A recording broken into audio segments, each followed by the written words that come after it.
And now on Who's Views, it's time for the latest headlines with JT and the Whotastic panel.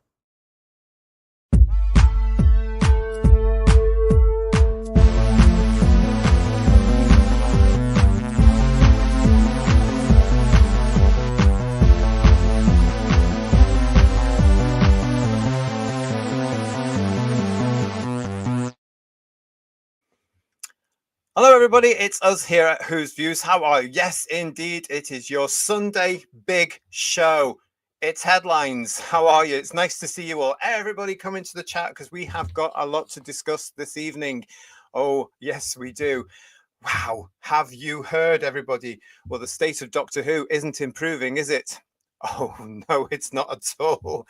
DEI has hit hard. It really has made an impression over the last few years. And this series that is about to be launched on BBC One here in 2025 has really tripled, quadrupled even down, hasn't it? We're going to be looking at some of those alleged authors that are going to be in this series in just a few minutes. Also, we're going to be looking at the state of the industry. John Barrowman has begun to start talking in a nice, gentle way here in the UK.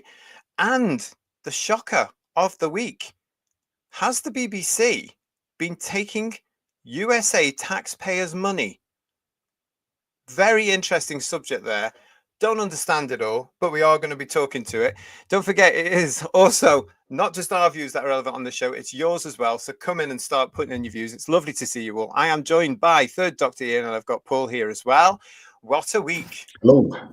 Hello. What a week. I just can't quite get over this week, guys. Honestly, it's just been absolutely bizarre, isn't it? There's a lot going on, isn't there? Isn't there always? Yeah, right. Luckily for us, obviously. That is true. Yeah. Absolutely. There is an awful lot here. Listen, as usual, before we get into all the headlines this evening, everybody, I'd like to say a huge thank you to everybody that's been getting in touch with us this week via the email address or, of course, on the comments on all our various shows. If you want to get in touch with us, you can. You should know it by now. There's the email address for you. It's whosviews1@gmail.com. whosviews1@gmail.com. It's always great to get your emails, always great to hear from you, and it's always interesting to hear what you're up to as well. So thank you for getting in touch. Keep the emails coming. I want to say this week thanks to Sean Cryer, to Daniel Thomas, to Samuel Morrell, to Steve Henley, John Mason, James Firth McGovern, to Paul Rose, to Carl Esk, to Derek Hart, Graham Dawson, to John Henson, to Judge Joseph Dredd, to Gilliam SL, Eddie Day Riley, Alan Brown, David Phillip, Edward Bracken, to Julianne Goodwin, to Reg Hadkin 6702, to Islin Burkholder, and to Moriarty. Moriarty. Hello, sir. Is that from the Goons or Sherlock Holmes? Do we know? I wonder. I'm not sure. But thank you very much, everybody, for getting in touch. Absolutely superb to hear from you. Right, we're going to start with the state of New Who. Where else are we going to go on this show as well? Because, yes, over the last few weeks, as you know, as you've been with us here on Headlines, well, we've been talking about the various obvious DEI tick-boxing hires that have been taken on for Series 2. Bearing in mind, of course, guys, that this is all done and dusted. It was all done and dusted by the end of last year, wasn't it? I mean, this is just now part of what they feel to be the part of the publicity to get everybody excited about the next series. And are you excited, guys? I don't think I am. I've been put off the next series. I can't think of anything that's exciting about it. I mean, this is typical Davis behaviour, isn't it?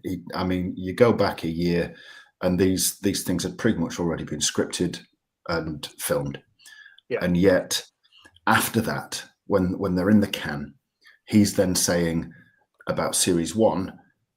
People have been saying we haven't had enough diverse writers. I'll deal with that in Series 2. So he's creating a situation, because I'm pretty certain nobody probably said it. He's creating a situation, and then he leaves it a few months until now, and then he announces and says, look, it was said that we weren't doing enough diverse ones, and now we are. Look, we're answering your call. And it's like, actually, no, it was your own call, mate. Nobody else said it. It was you. He set it up, and then he delivered it at the end. He has a crystal ball, obviously, doesn't he? That's the thing. Yeah. Well, the problem is, if he did have a crystal ball, he'd know how bad the first series was going to be. Yeah. Do you know, I think as well. He's got a wonky crystal ball. That's a different story entirely.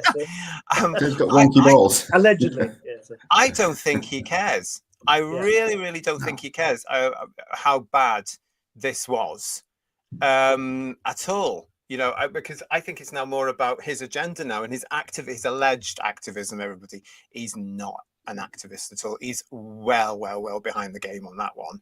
But I just didn't. I don't really begin to think. I don't care. He said to himself, "I'm just going to write. I want to write, and if they don't like it, tough." You know, and we didn't like it, and the British public didn't like it, and then the world public didn't like it. So how's that going for you, RTD? It's a very costly experiment, isn't it? It really is. It really is. This is always the thing with the extreme left, though, isn't it? They always ultimately run out of other people's money. Yeah. You know, it's never they would be a little bit more cautious if it was their own cash they were stumping up, but it was somebody else's and they spaffed it, as the far left always do. Yeah, we've got lots of you in the chat as usual. Nice to see you. We'll keep your comments coming through. Hello to Jane Smee, who's saying hi. I'm watching live for once. Well, hello, nice to see you, Jane. Well done on catching us live. Lovely to see you. Time Love Victorious is saying hello all, and special hello to the best panel on the WhoTube. Well, of course. Thank you so much. Of course. It's lovely. I love that. Thank you very much. Ian, we're having a lot of comments addressed to you asking, where are you? What's going on? Are you on the toilet? Well, am I looking a bit flushed? See what I did there? No, there are interesting acoustics as well. Maybe that is where you are. But I have recently moved house, so as on Wednesday. So lots of things still in boxes. Lots of bits everywhere. So at the minute, minimal furnishings and very, very echoey. But believe it or not, I'm in a dining room. La-di-da. With their own speed battery there as well.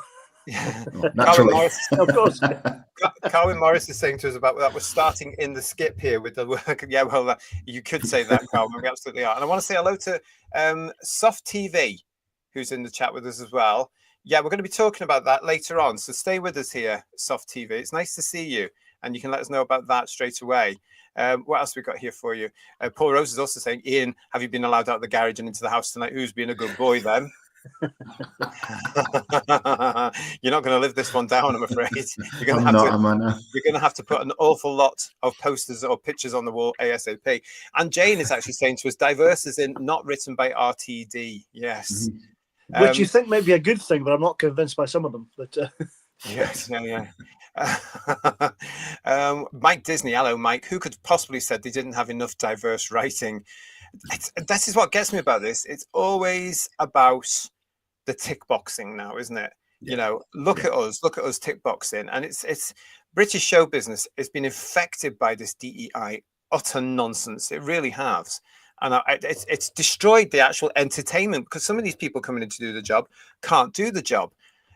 Obviously, we have to wait to see what's going to be happening with Series 2. We have to wait to see the actual episodes. Oh, yeah, I'm so excited and looking forward to that. Yeah, and it's coming earlier than you thought. If it's going to be April, that'll be interesting. Well, there's rumors going around this week, of course, everybody, that it's going to be April. I can't get any sort of definite on that yet. It could be the end of April, which would time with the beginning of May. I thought they may have had it Easter Saturday, because they tend to do it around Easter weekend, don't they, in April? But it's not big enough. Yeah, well, maybe not to us, but they think it is, don't they? So, well, I think they'd actually. I don't know. We'll soon see. But I think they would actually look at the ratings from Christmas now and be able to say it's not straight on the iPlayer. Yeah, it's not a draw. Let's repeat something else, basically, or let's do. I think they're just trying to create dialogue to try and make it interesting, to try and make it relevant, because they know they're in trouble. Yeah. Well, I think they actually do. John would agree, because he says RTD lives in La La Land. Now we don't mean Wales, is it? we don't mean Hollywood either, which has its own problems. And then Time Love Victorious is also saying, does RTD think we are all still in 2017? It's delusional. The public feeling is against this tick-boxing, racist and sexist approach. Hire good sci-fi writers, end of. He understood that back in 2005. As we've said before, though, he is a completely different person these days, a completely different man. Yeah, really is. And Graham is saying to us, can't bring myself to enjoy this forthcoming new series, but will enjoy watching Who's Views with some honest, genuine opinions from people I respect. Well, that's very nice of you, mate. Thank you so much. We will be reviewing the forthcoming Nightmare series of alleged Doctor Who when it starts. So stay tuned to us. Make sure you subscribe to the channel, because I'm sure we'll all have a lot to say when we're not asleep or being offended or something like that. Steve Rogerson's joining us saying, get season 2 out ASAP so we can put the final nail in the coffin and move on. Something tells me it's not going to be that easy. Although I'm expecting it to be the final nail in the coffin, I do think and hope that they're going to be giving us content for years to come. And the majority of the British public has already moved on anyway, haven't they? Yeah, Totally. Times have changed. It's now literally Doctor Who, isn't it? Yeah. Yeah, it really is. Yet again. Right, let's carry on with this then. Let's get into this, because as we've been talking about the last couple of weeks, the Doctor Who writers for Series 2 were announced just a few short weeks ago. One of them being, of course, well-known misogynistic and homophobe, Juno Dawson. If you watched our show last Sunday, you could see how he went on to the actual defense, as usual, claiming he was the victim of all the usual stuff. In fact, one day, Juno, you really must get yourself a lovely, lovely designer T-shirt with victim here, written on the front of it, for heaven's sake, because that's all you've ever done. It's certainly in the last 8-9 years. Victim here, victim here. According to Kirsty, who was in the chat with us. Hiya, Kirsty. Nice to see you. He was also doing it today on Instagram. He was talking about, all these silly rights that they dream that they don't have being taken away. Nobody's taken rights away. To Juno and anybody else insisting this, all part of the TQ cult, it is not a right to enforce your delusion on society. So if I do not want to recognize you as a woman, for the simple fact is you're not, then it is not your right to push your view on me because you think you are. Does that make sense?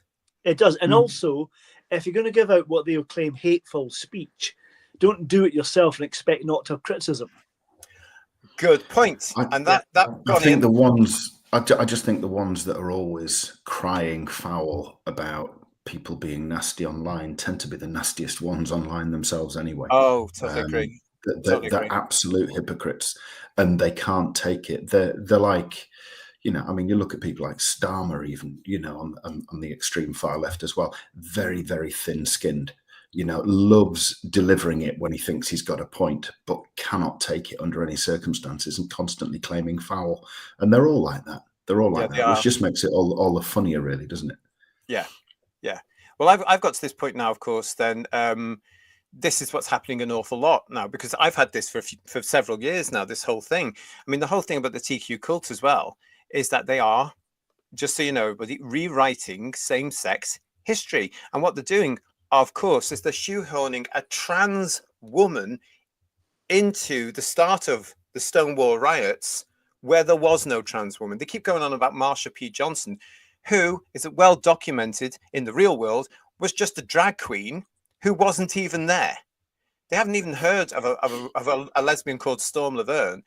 And I don't understand why these people, this cult, is trying to take away the achievements of gay men and women over decades, some of whom we lost, and give it to the transgenders, shoehorning them into history. So it really, really frustrates me, and it annoys me about this.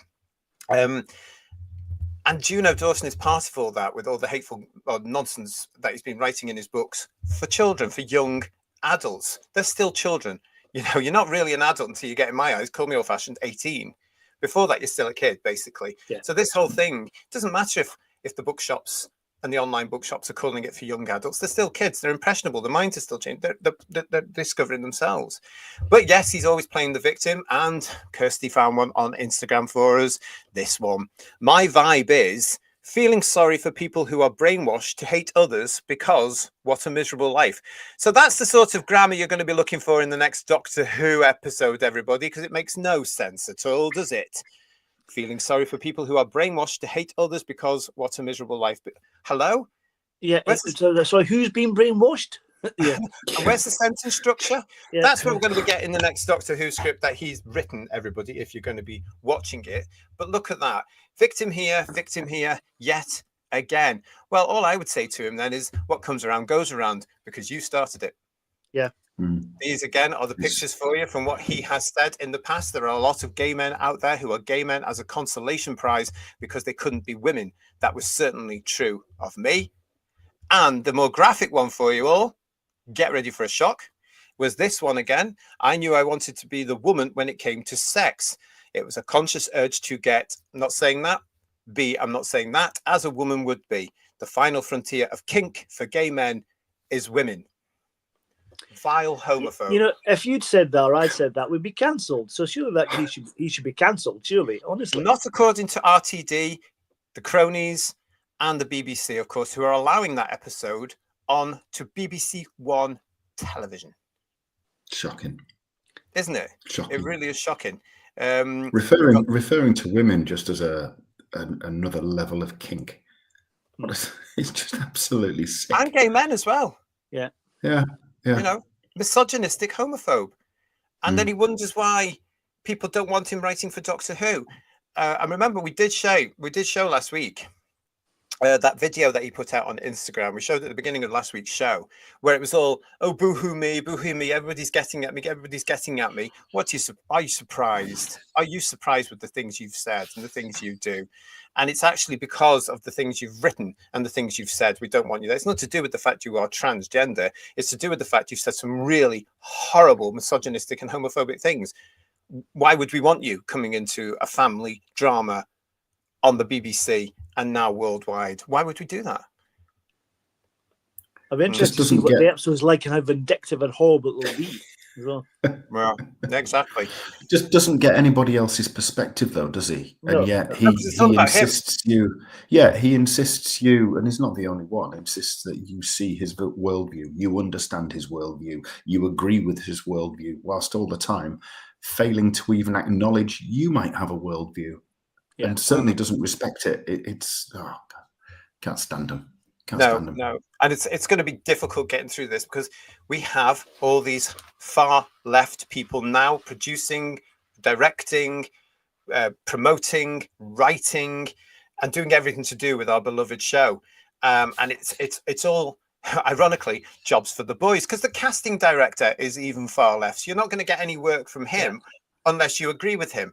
You know, it's nonsense. The British industry is in a mess, by the way. We're going to hopefully get time to talk about that in this particular show as well. Tim Kins, nice to see you. People claiming rights to impose on others gives you some insight into how they think of others and what they think other people are for. I don't care. Well, yeah, I don't care what they call themselves, but to me, it's a dictatorship. And, you know, I've been watching a lot of people in America this week on the far left or on the left crying out that America is becoming a dictatorship. Pardon? What? Yeah. Are you sure? I don't think so. I think your rights are actually being enhanced.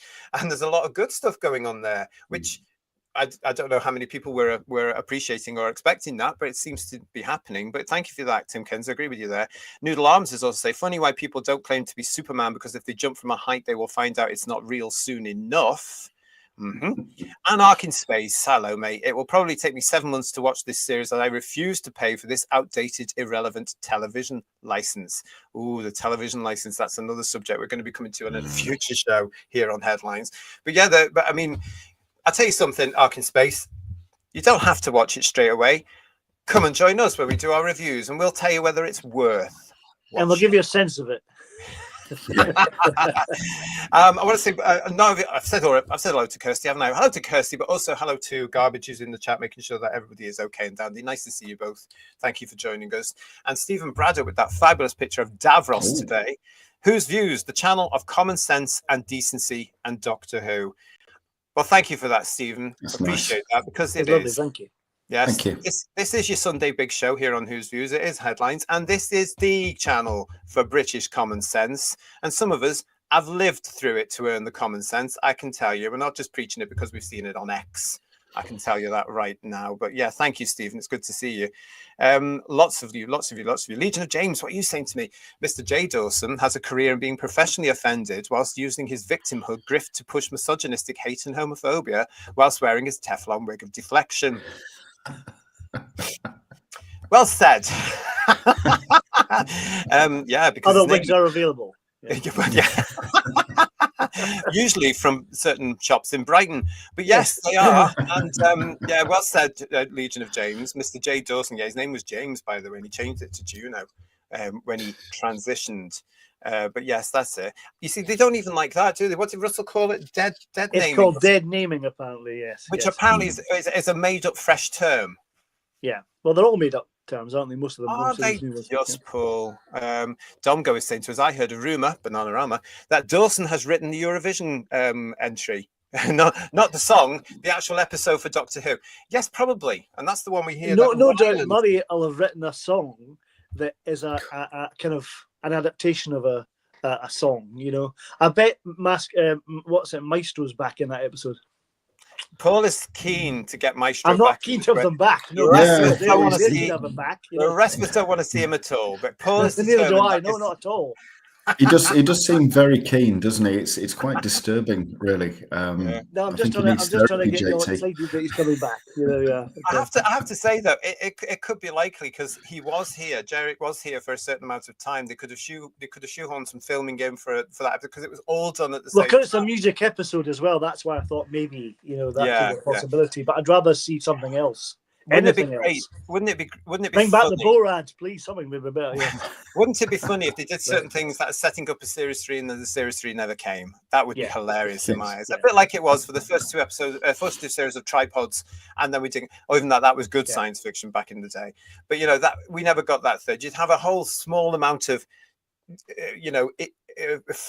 alleged fans watching and waiting for this thing, and it would never be answered. Ha ha ha! I would go like this. Ha ha ha! I would say yes, but we'll soon see Dom go. And Doc Martin, JT, they are taking the achievements of the gay forerunners because they have none of their own. I have to agree with you with that. Absolutely, it's just it's shallow as well, isn't it? Saying, and I've had people this very week saying to me, "You owe everything to transgenders."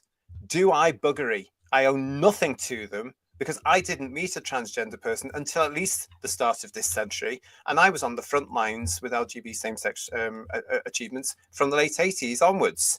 So I owe nothing to them. What could you owe to them? I don't understand. What could you possibly owe to them? These people that are coming around, Paul, this far left, right, who are rewriting our history, are basically telling people like me, if it hadn't been for the transgender, we wouldn't have had any rights.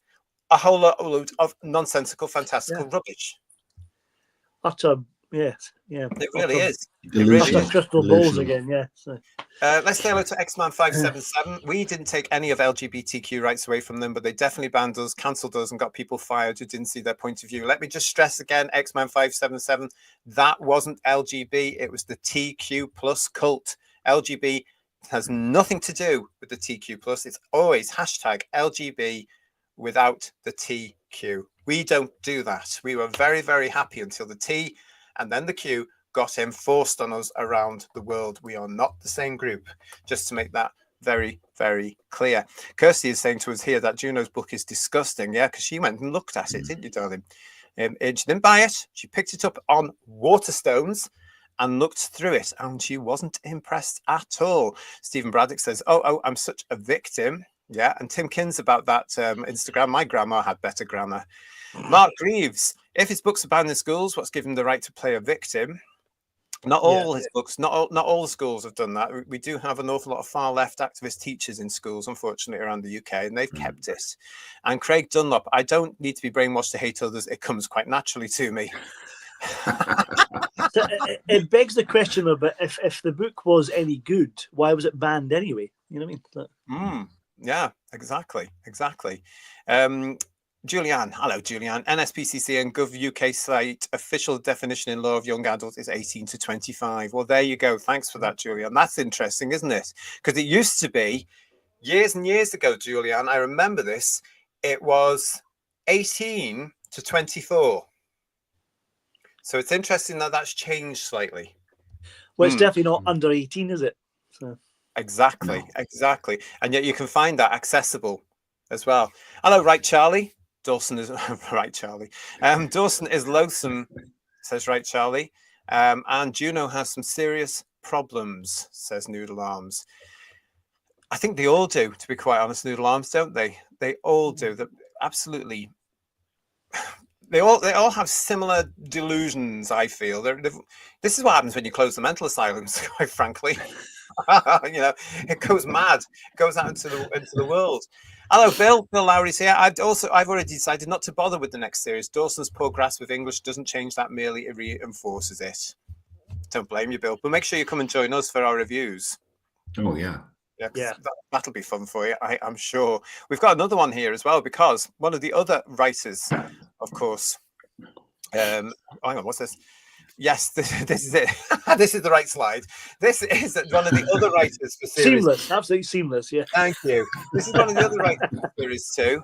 And it's the gentleman called Inuit Allams, who we all had to go and Google because none of us had heard about him. We talked about him 2 weeks ago. We also talked more about him next week, and he has let slip, as Paul was saying before, that apparently series 2 of Disney Who, Dr. DEI, whatever you want to call it, RTD2, Dr. Pooh, is going to be screening in April. So let's have a look at this. This is from Cultbox, who said Doctor Who writers say season 2 is coming in April. According to what he wrote in his email newsletter, newly announced Doctor Who screenwriter Inuit. Now they've written Williams there, which is wrong. It's Ellams. Naughty, naughty Cultbox. Stand in a corner. You'll get them coming after you now. Revealed that he's not Welsh, is he? No, he's not. No, revealed that transmission of the 8 episodes of Doctor Who season 2 will span the months of April and May 2025. Finally, he wrote, news dropped last Monday about the hardest secret I have ever had to keep, that I wrote an episode of the up-and-coming series of Doctor Who. Guys, I've been watching this show since I was 10 years old in Nigeria for 30 years. Getting to write an episode was the dreams. No, it was several of my wildest fantasies come true. There is so much more I wish I could tell you right now, but I've signed NDAs so vast they blanket the universe and exist in the past, present, and future. I have to stay stum. The new series drops in April and May. Until then, you'll just have to enjoy this picture of your boy in the TARDIS. Why did they keep saying things like your boy or your girl? What's that about? I never understood that. It's just stupid. Why can't you just say me? I know. Trying to be Well, down you're not with be the in trouble kids. for telling us when it's coming out, though. That must get him to trouble as well. Like Well, yes, should be saying there's a series 3. You would imagine somebody's been on the blow now, saying no. You can't say things like this because nothing's confirmed. And none of these people seem to understand that they are part of a big plan, whether you like the plan or not, set down by RTD and his team to say, we'll drop that piece of information there, that piece of information, that piece to Doctor Who magazine only, that piece to the Radio Times, that piece to SFX. All these things. Yeah, it's all planned, isn't it? And as we all know, this could be subject to change as well, couldn't it? It might not go out in the Of course. Of course. What happens if Disney say, right, we don't want this until the end of May now, and the BBC then has to follow suit as well? Yeah. I mean, it must be very difficult for BBC schedulers and Disney Plus schedulers to get together and work out when they're going to do this. It must be a nightmare for the first. Well, they can't even get the titles right, can they? Because they called it Joy to the Worlds at Christmas, didn't they? So and they made mistakes. Communicating at all, are they really? But... Yeah. Now, he did post a photograph to his Instagram, and he also wrote this. So here he is on the TARDIS set, and there he is there with his Instagram there. It said, so I still can't believe RTD, Bad Wolf, and BBC allowed a Nigerian into the TARDIS. What's that all about? What? Why? Why? What is that all about? I mean, what? I read that, and then I read it again. What? He's trying to infer racism because that's his bread and butter, I think. Is it another victim here, victim here? Do we need to order another T-shirt? I mean, is he saying that if you're Nigerian, you don't get allowed into places in this country? Because that's absolute bollocks, and that's actually quite offensive. I mean, that's really like us saying, oh, he's Nigerian, so what's he writing? Is he writing an email scam? Yeah. Because they're all from Nigeria, aren't they? So we could just use a stereotype like that and throw it back, but we don't do that because we're better than that. Exactly. But the fact that he has to revert to that straight away is a pretty poor sign, really, of what's to come. It's a real sign of the times, because I just think, what are you talking about? And it all seems to stem from that awful nonsense going on in 2020 onwards, which we now know was a massive con, and which a lot of people bent the knee and fell for, and people made money from it and went off and bought houses and didn't give it to the charity and all this sort of stuff. Absolutely ridiculous. And I just watched that and I thought, what are they talking about? What are they talking about? I have no idea. But here we go again with this. going to say it again. I still can't believe RTD, Bad Wolf, and BBC allowed a Nigerian into the TARDIS, he says. He carries on. I wanted to do a heap of silly things. Travel back in time and copy the blueprints for the pyramids. Rewrite Ghana's constitution in Nigeria's favour. Yeah, that's very Doctor Who. Well done. Or just give Henrietta Lacks a hug. But I had to be responsible. You'll have to wait to see what I actually did. Oh boy, I really can't wait. Thanks for all the messages and love y'all showed. Really overwhelmed and humbled. Thank you so much. I'm going to have to organise a crossover poetry event or something. Watch this space. I've always loved the show. I've been watching since I was 10. It's about a displaced refugee from a war-torn planet who arrives on Earth with a screwdriver, not a gun or a shield, calls himself the Doctor like so many good immigrants. I know, a title that's fundamentally about alleviating pain and suffering. His main superpower is empathy. The Doctor feels so much he needs and has 2 hearts just to process everything. And there are 15 versions of him. To quote Walt Whitman, the Doctor contains multitudes. He has always been they, always been so inclusive and welcoming. You know what? I'm going to rewatch the Christmas special, Joy to the World. I was so moved in a perfect blend of action and emotional depth. Inua. Oh, bugger off. Can I say one positive thing to that? He didn't count the Fugitive Doctor and the War Doctor. That's one thing he needs to give him did. that. I mean, that just showed to me he hasn't a bloody clue what Doctor Who is. What's he talking about there? He's from from a war-torn planet who arrives on Earth with a screwdriver. He's a displaced refugee. Yeah. He's an exile. He was on the run from his own people. He's not a bloody refugee. Yeah. Another loon writing for Series 2 of Doctor Who because it ticks a box, everybody. Yeah. And when was it war-torn? Because, okay, they were fighting with the Daleks in the Time War and all that kind of stuff, but he left well before that, so it's nothing to do with that at all. Right. No. Nothing. But bearing in mind, it's just made up dross. Yeah, it's made up dross. He's only been watching the new version of Doctor Who. He doesn't know the original version. He might go on saying, "Oh, there's 15 versions of him," but he hasn't bothered to look at the original version because obviously he's only been seeing the new stuff. Because he started when he was 10. How old is he now? It must have been the new stuff because he's just proven to me that he doesn't know what he's talking about. Yeah. No. I mean, if he's referring just write a to Doctor Who story, for God's sake. That's it. That's too difficult for them, Pop. And it's too hard. I know. Yeah. I think if he's referring to that ridiculous timeless child rubbish where this black girl was found by this portal, then it was never determined where the other end of that portal was. So you can't say that that person was a refugee or that they came from somewhere that was war-torn. So, I mean, that was a big pile of cack anyway. And any attempt to try and rationalize that is just going to be equal cack. So you just have to disregard it, don't you? He's talking rubbish, absolute rubbish. But we'll see the script and we'll judge the script. And if it's great, if it's a good story, fine. I doubt it. But yeah, I'm not holding my breath here. You have to bear in mind as well, everybody, I'm pointing this out now, that it looks like RTD has co-written every single episode with these guest writers. What does that tell you? So they can't take all the blame, can they? That's the thing for how bad it's not just that, but it says to me they can't write in the format. Now, Terence Dix, Uncle Terry, God bless him. Right, Charlie, thank you. I was around the London gay scene in the 90s and it wasn't that trannified then. It certainly wasn't, was it? Absolutely. I was there at the same time. But anyway, listen, what we got? Yes, Uncle Terence used to say, didn't he? And so did Eric, and to an extent, so did Andrew Cartmel. You have to be able to write Doctor Who. You have to be able to write it. Not everybody can write a Doctor Who. It's a gift to be able to write a Doctor Who, to capture that magic that is Doctor Who, which they don't do in modern Who anymore. There's no magic in it at all. It's just churn out by numbers. There's no Doctor Who in it at all. Well, no, but it all has to be resolved in 45-minute episodes at all.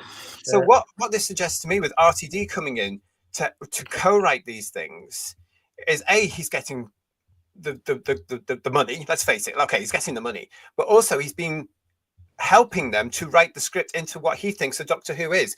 I think this is going to be an absolute crappy series with really bad scripts, even worse than last year. And that says something. I'm looking at these people and who they've got into this. all they're concerned about is not just the DEI, not just the tick boxing, but their agendas and their bloody activist messages. What he's just said on that Instagram, that's wound me up. How dare he assume this? Is he implying what Ncuti Gatwa did? That everybody's racist in the United Kingdom? Well, going back to the writing thing, the same thing happened in Chibnall's era. He wrote episodes with new people and did the exact same thing. I think Moffat did the same as well towards the end of his run, I think, as well, because they're trying to give people opportunities, but they're not writers, they're not Doctor Who writers, like you say. It's incredible, you know.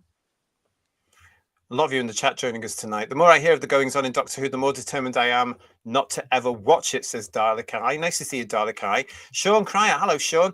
That guy is clueless. Most of them are, aren't they? These alleged activists. They're not activists at all. You know, because a lot of the stuff that they're campaigning for is fiction. It's just stupidity. Robert Payne is saying, "Oh, just what Doctor Who really needs: a Nigerian poet." You know, once upon a time, everybody, I was all for letting people from out with the UK write for Doctor Who. Now I'm not, because I don't think they understand what Doctor Who is, and it was the Britishness of the show that made it successful across the world. Yeah. And as I said before, we've now lost that Britishness. It's gone completely. It's not with us anymore because too many outside sources, if you like, are running the show, writing the show, producing the show, directing the show, singing the theme tune, etc., etc., etc. Isn't that really? I mean, if you've got, say, for example, if you've got foreigners, it sounds terrible, doesn't it? But if you've got foreigners trying to write for a show that's British and take it from a British angle, then isn't that sort of like cultural appropriation, really? Because they do like to go on about that a lot themselves, don't they? Yeah. And this isn't theirs. This isn't theirs. This is British. This is ours. And yet here they are sort of like telling us what it all is. That sounds to me, especially like Ellams with the comments he's making about that, letting a Nigerian in.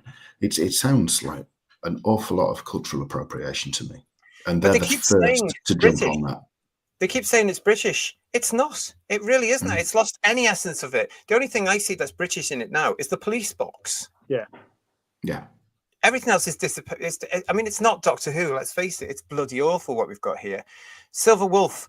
I thought you said Screaming in Autumn, or maybe that's right. Hi, nice to see you, Silver Wolf. Domgo, who cares what you watched in Nigeria? I didn't even know they had televisions. Call me what you like. It's probably Web of Fear. Probably. Yeah. And to Sydney Rough Diamond, so it'll be forgotten by everyone before the summer. It's going to be forgotten by everyone to Sydney Rough Diamond while it's on. Watch it. I can tell you. Nice to see you all. Thank you very much. There's Armour Ray with us as well. Juno is vile and subliterate. Wow. JT is joined by Charlie Higson and Peter Gabriel. I've missed the gag on that one. Sorry. I think I'm Peter Gabriel. There we are. So as he is now, really. Raymond is saying Doctor Who should be on BBC Three. It's got to that point, hasn't it? Mark McIntosh, nice to see you, Mark. Inuit Elms, why is it all about identity? I'm Scottish, but I wouldn't rant on about writing in a kilt. And Russ Abbott, see you, Jimmy Hat. Exactly. Yeah. But this is what they all are. I do have faith for that episode. I'd watch that. Yeah. Robert Payne saying to us here, he's pretending to be a repressed minority. They're jumping on bandwagons again, aren't they? Yeah, they really are. What else we got? Thank you very much for everybody for being with us tonight. It's nice to see you all. Hello, Michael Q. You're in the chat as well. So is Hugh Janus. Nice to see you. I think JT. Sorry, I'm just looking at something that Garbage has sent through. And we've had. I know I can't find it. I got a notification, but I can't. I'm trying to go through the chat is going so quickly, and I can't. That's the problem, isn't it, when it goes so quick? Do you want me to read these? I've got one. I think. Just give me a second. I'm scrolling. Okay. You two carry on. You talk because I've got to scroll up the thing. Here's the first one, actually. I think this is the first one from Lex. Lex has sent us a super chat. Thank you very much. Plus, did you hear? I hope this is not true. Labour councillors are considering to ban flowers and wreaths on graves. This made me feel very disappointed. No, I've not heard that one, Lex. Why did you do that? That's a bloody stupid idea, isn't it? Mind you, isn't that the thing that you can say about most of their policies so far? True. Yeah. Gosh, yeah, as I say, keep your chats coming, everybody. I will try and keep up with you. It's very difficult because the chat is going so quickly. So you're not allowed to pay respect to your loved ones when they die. That's great. Yeah, that's nice. Yeah. And we've got another one here from Lex. And again, thank you for your super chat, Lex. Hi, JT. Hope you enjoyed the trailer promotion about Texas wanting to pull away from Hollywood to make proper sense movies, like proper Westerns, movies, and real entertainment. It's very interesting. There's actually quite a few of them that's going on now, because there are some actors and producers and stuff that have broken away in Hollywood. And they've started to set up different things, and they're trying to make Texas a new Hollywood, which would be non-woke. I have also seen today that something like that is happening somewhere else in America with 3 other actors to make things, get the industry back going. That could have a positive effect here. Mm-hmm. Let's face it, because if British talent, British entertainment starts to take notice of any successes they're doing, mind you, we don't have as many actors or directors or who are as big. Let's face it. But I'm just worried that this whole far left thing is so ingrained now. And as Gareth Roberts said when he came onto Headlines, he was saying it's too late for a lot of them to turn around now, because they're so entrenched in this. Yeah. And they're so knee deep in this. To turn around, like you cannot imagine the tenants, for example, suddenly turn around and say, oops, we got this wrong. Yeah. And they're not going to say, I'm sorry, we made a mistake, are they? No, let's be honest. No, but they might just turn around and say, oh, I've got some neurological condition. Oh, was that tenant this week? I can't remember. Didn't he say something like that? Yeah. Maybe that's part of the start of the backtrack, making excuses, laying the land, setting the scene kind of thing. I mean, when I heard that... It wasn't my fault, it was my brain. Cynical. I think that's a quote or something. I think it's... Yeah. Daleks are forever. It is nice to see you. Welcome to Whose Views. A Nigerian poet is radically anti-West. And we've got Time Lord Victorious. I agree, JT. If you bring these people into co-write, you're admitting your priorities. It's adulation in your woke community. If you cared, you would be like, what writers can create the best Who stories? Well, we're all of generations here that have watched proper Doctor Who, where we know that a writer would get hired, get some sort of discussion, maybe a briefing, and go told to get on with it. Then it would come to the script editor, who would probably rewrite it, but it would still go down to the. Or they give it a synopsis or a breakdown to start off with before they got commissioned as well. Yeah. So it's now it just seems to be Russell sitting down with somebody and giving them the idea, saying, "This is what I want." I'm writing it with them, like you would if you were teaching an infant to read or write. You sit with them. That's how it's coming across. Here's a little paragraph to start. You finish it off, yeah. Yeah, but I don't know. There's definitely something going on here, isn't there, about all this? It's just very, very strange. But that's where we're up to now, everybody. This is it again. I still just can't get over that at all. I can't believe RTD, Bad Wolf, and BBC allowed a Nigerian into the TARDIS. Heaven's sake, get a bloody grip, you people. Honestly. And they're the ones that would allege that, and cry racist and foul, phobe, all of us. Have a look at yourselves. Really? You don't help yourselves at all. You are the ots, and phobes, and you're transferring that onto the rest of the world. That's what gets into this DEI hiring thing. If it's all about race, disability, whatever, you're missing the point. People are more than just what you see on the surface, aren't they? I mean, it's crazy. It is. No, you're totally right, Paul. And that's the whole problem with DEI now, isn't it? Because it has mutated over the last 10 years to include things that it never was originally supposed to include. So all these tick boxes. And from my experience in business with certain projects that have lasted over the last few years, I can tell you that certain governments omit a certain demographic, which is very important to the United Kingdom. And that's white people. That was never on the KPIs I saw, guys. Never that. So, it's very strange, isn't it? Every other demographic there was not that particular one. But talking of DEI, there has been news this week of a brand new director to Doctor Who that's coming on board. This is her here. This is Michaela McPherson, everybody, and this was appeared on the United Agents website just a couple of weeks ago. Michaela McPherson, have you heard of her? Well, no, neither have I, but apparently she's a writer-director from London, innit? Michaela wrote her debut play When the Lights Go Out for the Oval Theatre in 2018, which was supported by the Arts Council. Michaela was mentored by Coki Gledroik, while spending time on the set of the BBC drama What Remains. She was later selected for the Creative Diversity Network scheme and mentored by executive producer Sarah Brown. McCullough has since gone on to direct award-winning television drama Waterloo Road and was the main and second unit director on Shondaland's 2023 award-winning Netflix series Queen Charlotte. Last year, she also directed the Disney Channel 4 and Onyx adaptation of Candice Carty-Williams' best-selling novel Queenie. She is currently directing an episode of the later series of Doctor Who, starring Ncuti Gatwa. So this was from a little while ago, everybody. And, it's come to my attention this week, and I had to say a big thank you to Martin for sending me that information as well. But I'm in two minds now. I have to be honest about all this DEI stuff, because yes, it's presenting people that it's highlighting people that may have struggled to get a break, but I don't understand why they would have got a struggle to get a break unless show business itself had an issue or two. Yeah. So why is it always attacking everyone else? Because it was its problem, not society's. Makes you think, doesn't it? Makes no sense. Yeah. Really. So we're still waiting, guys, for this news to be made official. Makala McPherson. Now, I wonder which episode she's directed. The Nigerian one, probably. Yeah. Or the rumor is that, of course, we do have an all-black cast one, isn't it, really? Oh, right. You know, that's a rumor. Everybody have to hasten to that. I thought that was ridiculous if it was true. For Doctor Who, come on. It's not. But then again, they did do a Bridgerton episode, didn't they? Which well, as long as they do, depending on what they're presenting in the episode, like they did with was it Dot and Bubble, they had the fact that they were doing a racist parable thing about this community being racist, and the Doctor had to face the fact that he was black. So it's like, well, what are they going to present in this one? Then I wonder. I know it's yeah. I'm not looking forward to this next series. Can you tell? I think it's going to be unrecognizable as Doctor Who. I think it's going to be a major flop, and I think it's going to be an insult. Well, again, I never thought it could be worse than what we already had, but for season one. But it sounds like it's going that way. Well, yeah, I think it can be. But I think it can be. Bearing in mind that it's a very low bar, isn't it? Or a very high totally low bar.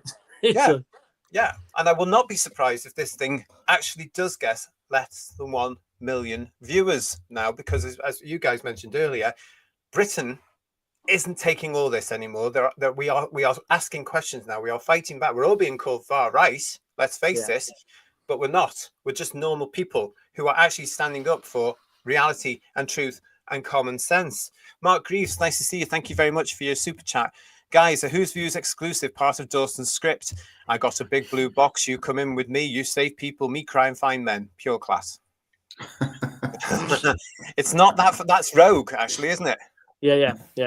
That's the plot to Rogue. God. Oh God.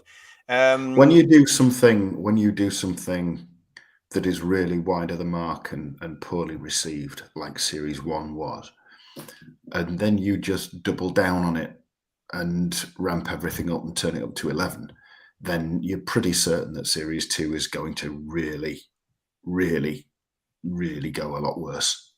And I think you're right. I think we will see a less than 1 million, and it will be funny as hell. This will be the thing that Russell T Davies has on his CV forever. He won't be able to get rid of it. Oh, well, and as Doctor Who fans, it will be our responsibility to ensure that he never is forgotten for killing Doctor Who once and for all. Yeah. Richard Brooks is saying to us, is this lady the best person for the job? That should be the only question. And that is what it should be. It should be down to merit. And it's strange that we've now come to an element of society, and I'm looking at America at this particular moment, whose president has turned around saying exactly that. Common sense. It should be the right person for the job. That's all that matters. You can employ anybody as long as they can do the bloody job. And then we've got this element of society who are saying that's wrong. Get a blooming grip. Of course it's not wrong. How do you think societies were built in the past? We're in the state we're in now across the world in all our Western societies because the wrong people have been running. We've had activists running everything. Do you know what I mean? Well, and changing things to suit their fantastical mindsets. And some of these people should really be in a straitjacket. Let's face it, and let's be honest. So, yeah, I mean, that is common sense what you're saying there, Richard, but good God. The same thing happened. I think Chibnall did the same thing with the Legend of the Sea Devils. They had a young director who I think made one short film and got to do an episode. It's like, I'm sorry, what?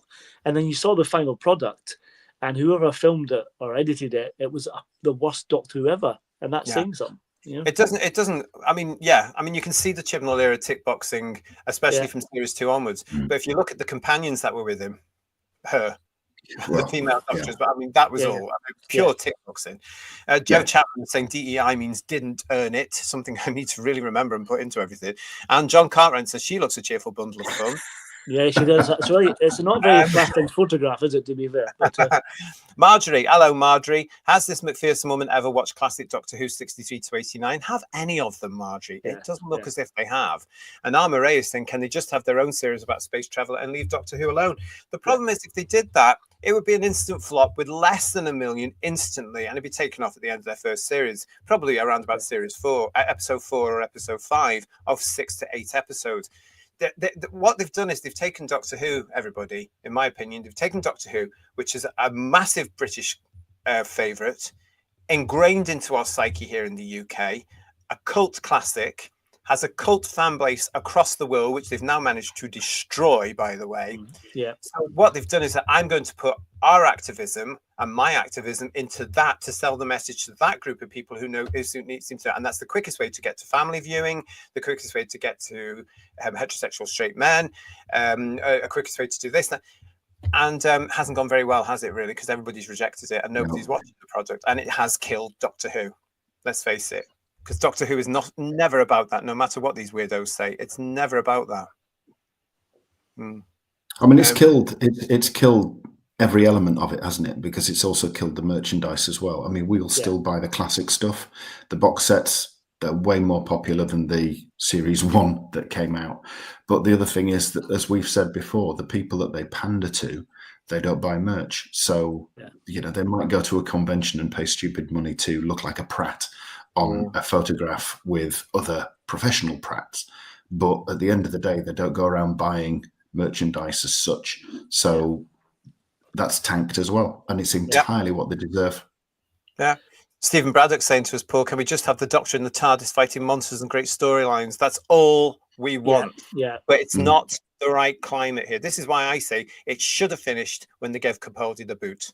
Yeah, and said goodbye to Capaldi. It should have come off then, because all this DEI was really getting into the BBC. They even had a DEI officer, if you remember, which was June Sapon, who has now left, and she was getting paid thousands to do that job part time.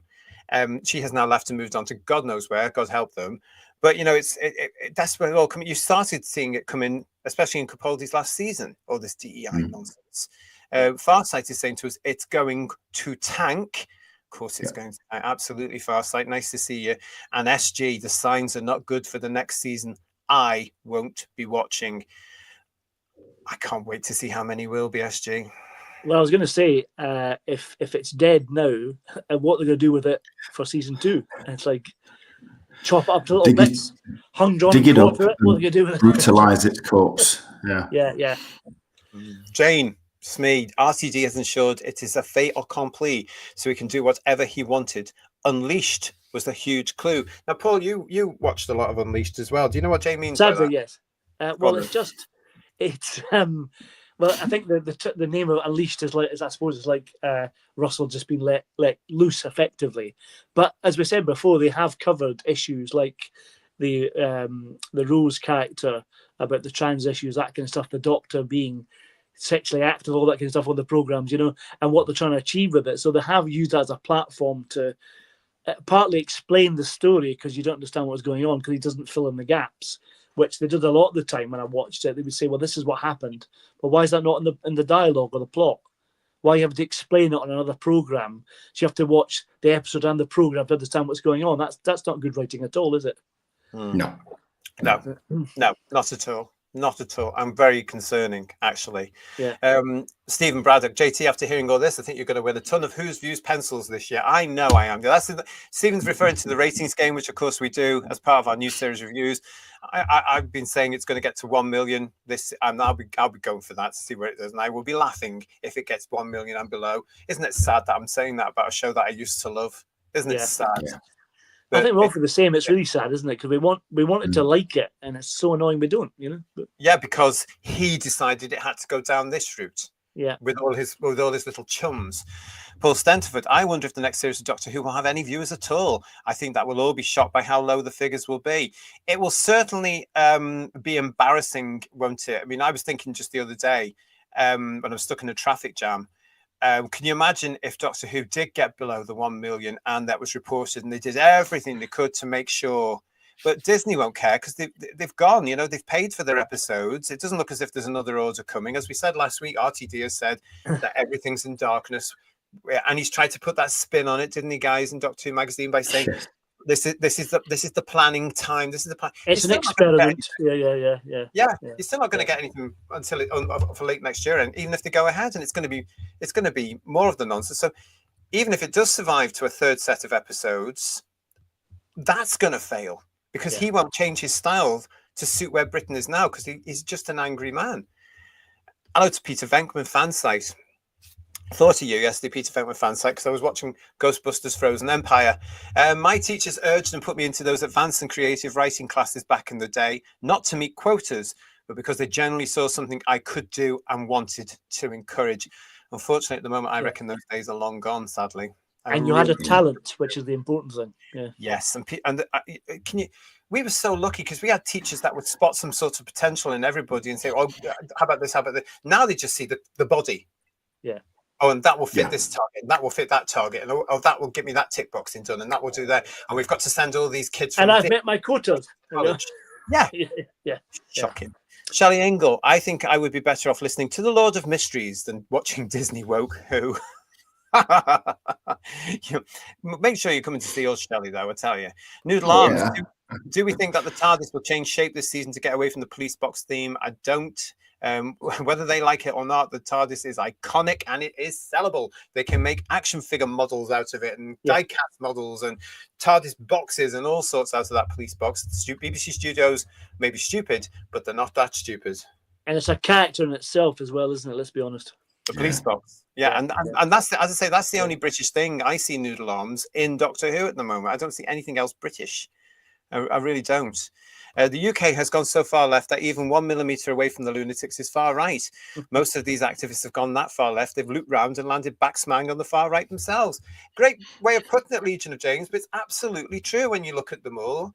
I mean, some of the and you'll be the same, some of the homophobic abuse and the misogyny they give out is incredible. And you just think, hang on a minute, you're over there now.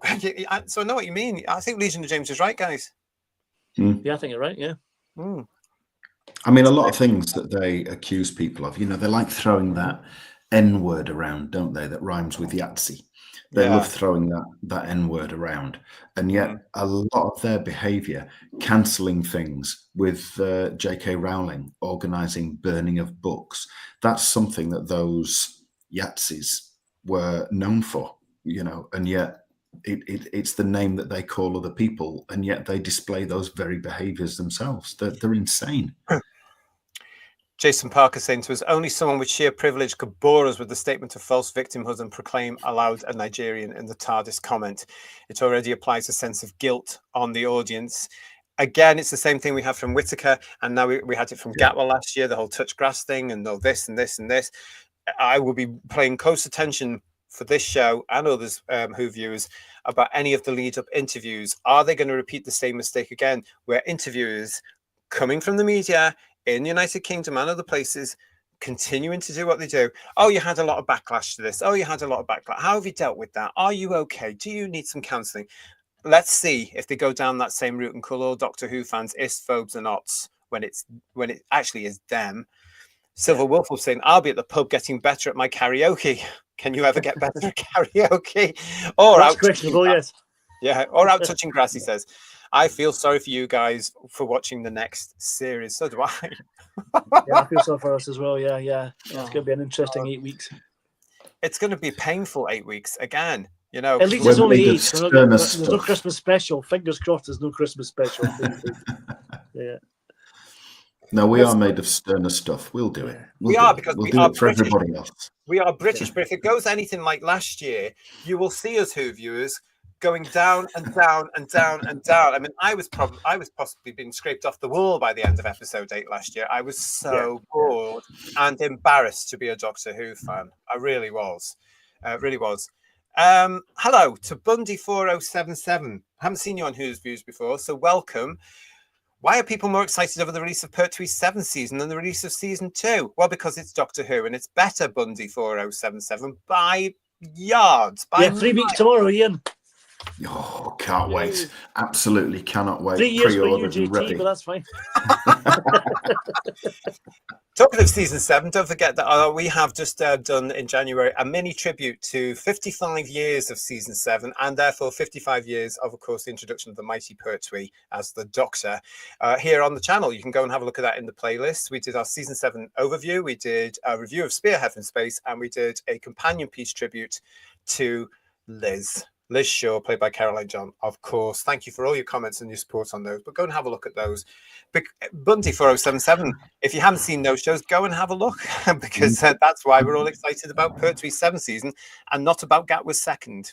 And I don't know if I mean, no disrespect to Bundy4077. I mean, I don't know if that's a genuine question or I think it's a bit why are people more. Yeah, I mean, I would say look at Spearhead from Space, because to me it is the best Doctor Who story ever. Look at Spearhead from Space, Pertwee's first, and look at Gatwa's first, where the high points are he gets an inflatable snowman dropped on him, makes a lewd sexual comment about it, and inserts a church steeple up the rectum of a big elf or whatever it was, which is basically the end of the episode, isn't it? The church on Ruby Road he's talking about. Church on Ruby Road. I mean, the boat with the Dublin king went down, and the church spire went up, didn't it? I have no idea. I can't remember it. I have dismissed it from my memory, as I do with all. But which is better, Spearhead from Space or that? Well, the fact that I can remember Spearhead from Space, every moment of it, even though it's 55 years old, and I can't remember something that's 1 year old, tells you all. Yeah, doesn't it? Church on Ruby. I don't remember anything like that at all. That's because I'm bored when I'm watching this new stuff, and it's not going in because it's not Doctor Who. It's just, actually, considering that it's had millions spent on it, it's cheap, tacky television. Yeah. It really, really is bloody awful. It's like watching Celebrity Big Brother, or something like Celebrity Get Him Out of Me, or something like that. It's utter nonsense. It's like Love Island, isn't it, to be honest? But, I have no idea even what that is, but I would say right away, sink it. Yeah. Well, they're all honest. Paul Rose is saying, JT, remember the anticipation for a new actor playing Doctor Who in the UK used to be like the next James Bond, and now it's just a sad joke. You're not the first person to say that to me this week, Paul Rose. Somebody else said that to me earlier this week, and I have to agree. I don't know about you guys. Oh, it's back to Paul Daniels again from the Doctor, isn't it? That's what it is, yeah. That would be a step up, though, Paul wouldn't Daniels over shooting Gatwa, that's for sure, I'm telling you that. Yeah. It would definitely be a step up. Yeah. Absolutely. At this point, I've just seen that Rose Kirby is leaving us to go off and have a life. Rose, lovely to see you. I will, when you come back to watch it later on, I'll keep reading out everything for you.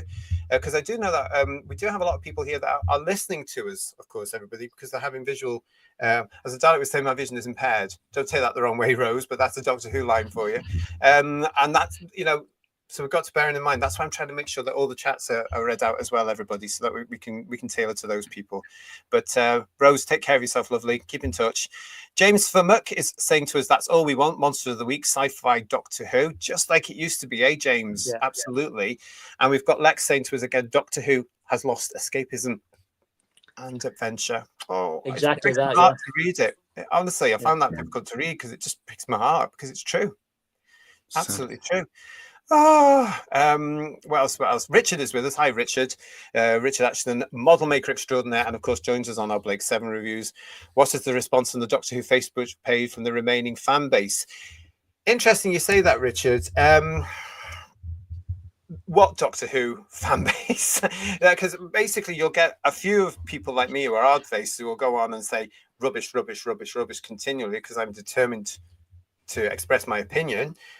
But the majority of it now, it's very small. And I don't think the fan base of which we are all part of, the proper fan base, even bothers looking at the social media now because they're not going to watch the show. And I actually think social media is a huge indication of how well the series is going to do. So if you look at something like, here's John Pertwee in Spearhead from Space, thousands of views. Oh, here's Shooty Gatwa in this 400 views. Do you know what I mean? There is a balance there. It's interesting to see how many people have liked, and at the moment, it's swung back to proper Doctor Who. Richard, I'm interested to see how the season 7 trailer is doing based on the season 2 teaser. Remember when season 15 came out and that shot through the roof? Remember? I wonder if it's doing the same. I bet it is. Oh, I would imagine so, Paul. We'll look at that. We'll have to look at that, and we'll talk about that. Yeah. I think with Facebook, the genuine love for Doctor Who is in the niche, non-official groups. So it's not the BBC's Doctor Who Facebook page. It's in the other, Doctor Who 60s, Doctor Who 70s, Doctor Who Classic, and all those different groups that appeal to those niches. That's where it's still thriving, just like it did in the first Wilderness years. We all know, though, don't we, Ian, that the BBC site's run by bots, isn't it, allegedly? So there we are. Well, I was going to say to you, we don't know how many people there are plants as well, because there's an awful lot of similar comments. That's all we should say. I don't know about plants. I'd probably say certainly vegetables. Yeah. Well, they also delete people like myself. Remember last week I was saying that my comment that I put on last week on a Sunday on the BBC wasn't there by the Monday. Yeah. As I predicted, it had gone. Which is such a shame. I had to put it back on. Care Avon, sticking with the Blake 7 theme, we have made the decision to cancel my TV licenses after watching that Rogue episode and the behind-the-scenes episodes. I cannot allow my money to be used to pay for this mess. Good for you. Welcome to the club. Hashtag defund the BBC. More and more people are cancelling the BBC license here in the United Kingdom. There are discussions abroad now, and by abroad I mean our bloody government. It hasn't got long to go. And Enspiel is also saying Doctor Who was the only reason I kept a television license, but after that BS that was last season, I don't need it now. Correct. I happened to notice the other day there when I was flicking through YouTube and Facebook and stuff that the guy directed Rogue also directed The Devil's Board as well. What a poor sod that man to direct both of those episodes. How awful, isn't it? It can't do them any good, Paul, having this on their CVs now, surely. No, probably not. No. Can you imagine? No, it's not a big thing that it was. Yeah. Well, yeah. I mean, you go into an interview, and I see you did Doctor Who. Oh, which Doctor do you work with? Shooty Gatwa. Which one? Yeah. Shooty it had a drag queen in it. Had what in it? Yeah. Times are going to change, and they're not going to like the way they're going to go, is it? It is great to see so many of you here in the chat. Thank you very much for joining us, everybody. Lots of discussion going on over this, so I love to see that. Wow. Robert Payne is saying to Paul, if Paul Daniels had been the Doctor, we'd like it, but not a lot. Yeah. I see what you did there. And Digby is with us. Hello, Digby. Thank you for your super chat. Evening, JT. Evening, lovely panel and lovely people in the chat. Mrs. Strawbridge and I have just finished watching The Invasion. It's shocking to think Doctor Who used to be so good and so much fun. And that one's a cracker as well. No spoilers for my feelings about it for next week. Yeah.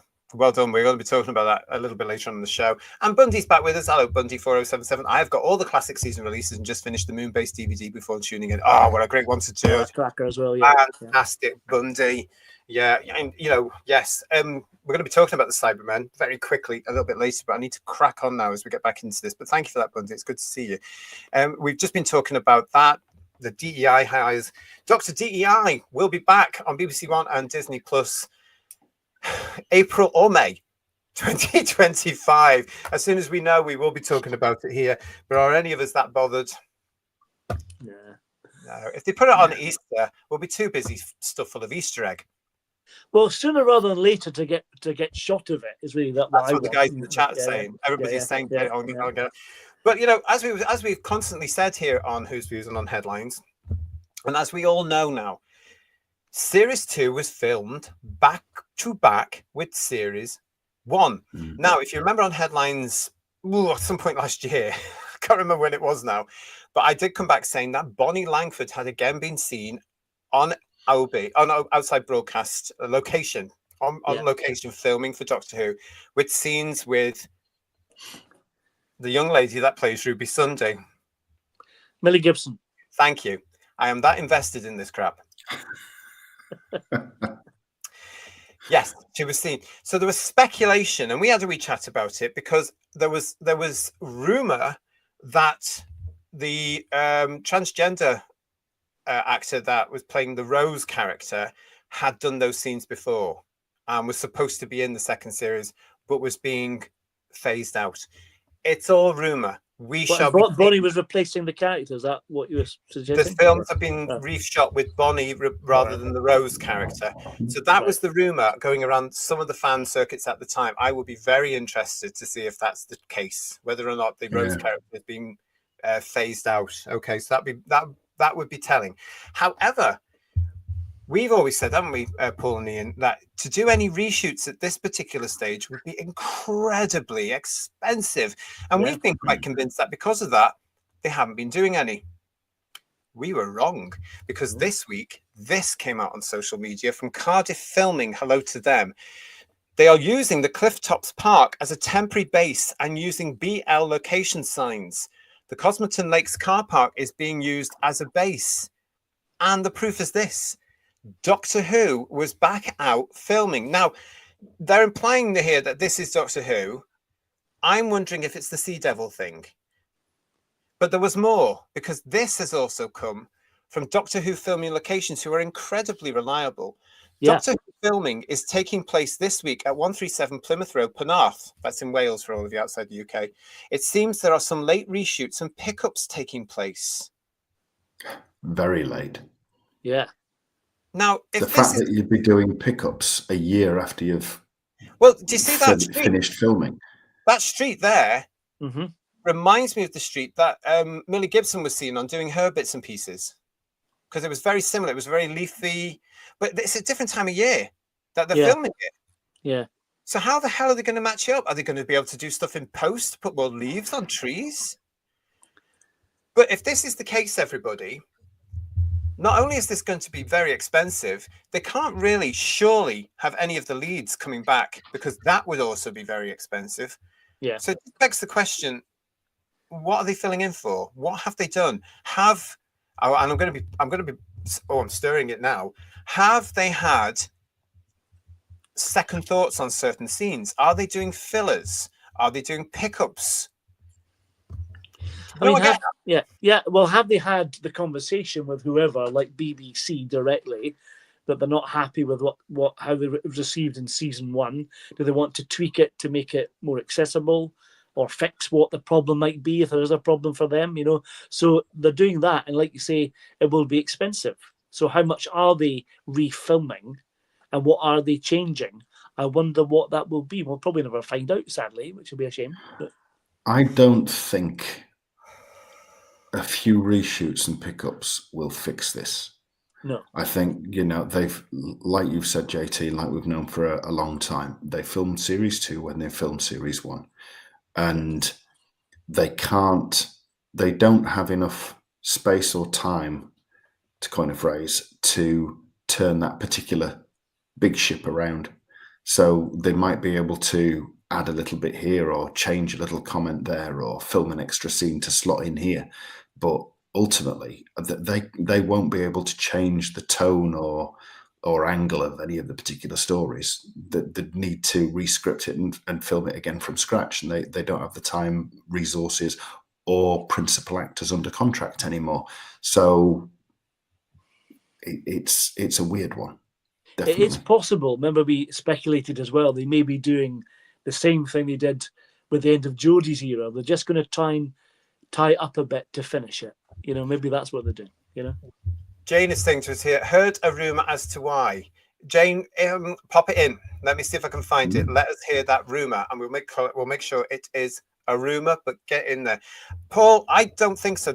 I might not like these people that are producing the show. I've got no malice against the people that have to bloody work on it and do what they're told, because they're industry professionals. They've got to do it. And we now know they're all looking for other work if they haven't found work already. Good luck to them. However, I reckon it would have all been in the can. Yeah. Now, bearing in mind that we had been reshooting for that first Christmas thing for Shooty Gatwood, didn't we? Because somebody at Disney said, no, we're not happy. You've got to do this. You want the Doctor in it sooner. That was the thing they said, because it wasn't quick enough. Fine. But now to do it a completely different year, it's February. Yeah. And they finished in the summer. So something I'm gonna speculate. I think something's gone on here. I think something has had to change, and you don't just go out months later finding a budget to do something else, and there's no content. There's something going on. I reckon. But as you said, it could be the Sea Devil thing instead, because they filmed that nearer to in December, whatever it was. Yeah. It could be the Sea Devil thing, but these people are quite reliable. They seem to think. I mean, one thing would give it away would be a police box on location, which I couldn't see in any of those pictures. Because you can't tell from the location signs for people to find the location. You can't tell what that production is. So No, you can't, because it's all code. Yeah. And you have to know what the code is to understand. Yeah. I don't understand. Lex, thank you for that one. I wonder, is James Bond a Time Lord? Thanks for your super chat. It's something that people have been wondering about for decades. Absolutely. The answer is no. I've said it. That's law. But look at this here. Large BL text, small BL text, the BL lock, that means location. So BL would be the code for whatever the production is. So you've got large tech vehicles that way, the small tech vehicles and crews that way, and the location is actually that way as well. So that's what all that means. As you can see there, they've spaced out. There is that little sort of picnic tent you can see on the top right of that particular one. That would usually, I can tell you as well, if you haven't seen it as well, the police box has its own hood. Yeah. But you cannot disguise a police box. Yeah. It's got that usual shape, and you just think that's the TARDIS and you walk on. Or you do if you live in Wales, because you're so used to 20 years they've been filming in Wales now. But look, it just struck me that this is the problem with them using the same locations all the time. You can see the same locations in the various formats of Doctor Who they've done over the last 20 years, Torchwood and the Sarah Jane Adventures. And probably also the Sea Devil thing as well. And not just the domestic places like, housing estates. They've used all the stately homes, and they've used industrial locations and things like that. You can spot them every episode they turn up in. It's there's no kind of imagination there. But thank you everybody for the chat here. Gosh, what have we got here? I heard it was reshoots at Farsight. Yep. Kester Drone is saying to us, I hope we don't have to suffer any more Rose Noble. It proved a problem last time, 2 years ago. It proved a problem last year. It would prove another problem this year. It's not becoming the norm, and it shouldn't do when they've been telling people. And now we've had the cash report and all sorts of things in our country, which they are blindly ignoring and saying is wrong. It's not wrong. It's still a problem. Why create problems for yourself, as this version of Doctor Who has done? I actually wondered if Rose Noble was going to be more in the last two episodes, because Bonnie was quite prominent in those ones as well. So you never know. It's all going to come out one day. Yeah. I always say this. At some point, everything comes out. Paul Stenterford, they're filming extra scenes to end Doctor Who, as they know they're not getting a series 3. Just an opinion. It's a damn good one, and that's what I was trying to get at. But they don't need to really. They just have to leave it hanging. It doesn't need to end. It doesn't need to be. You don't have to kill him off, do they? It's just leave it. I don't think it would even necessarily have to be a character. It could just be a situation. Yeah. To close things down. Yeah. Or a hint of something else to come or something.